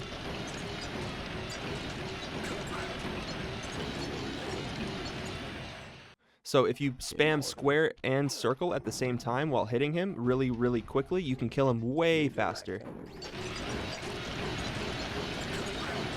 And that wasn't the best example, so I'll instead of using circle this time, I'll use up. And that wasn't bad either. Right, and when you kill Clockwerk, that is time, and that is the end of the run. So thank you guys very much for watching. I know this was a really long video, but I wanted to cover absolutely everything that I could in this video, and hopefully I did. I think I went over absolutely every single route and strat that you can do. There's a few small things here and there that I didn't go over, but if you want to learn those, just watch any world record. I'm sure the world records today do them, and I'll also have a lot of links in the description if you want to check out any individual tricks. For example, Periscope Proxy, Sinking Peril Cane Jump, anything that I mentioned in the video. There will be a link in the description to a tutorial for those individual tricks if you want a more in-depth look. I'll also have Cinder's Any Percent guide, her written guide in the description as well if you want to go through that and look through a written guide. So let me know if you have any questions in the comments. I'll be sure to answer them, and I'll have a link to the Sly Cooper Speedrunning Discord in the description of the video as well if you guys want to join that. So thank you guys for watching, and I'll see you in the next one.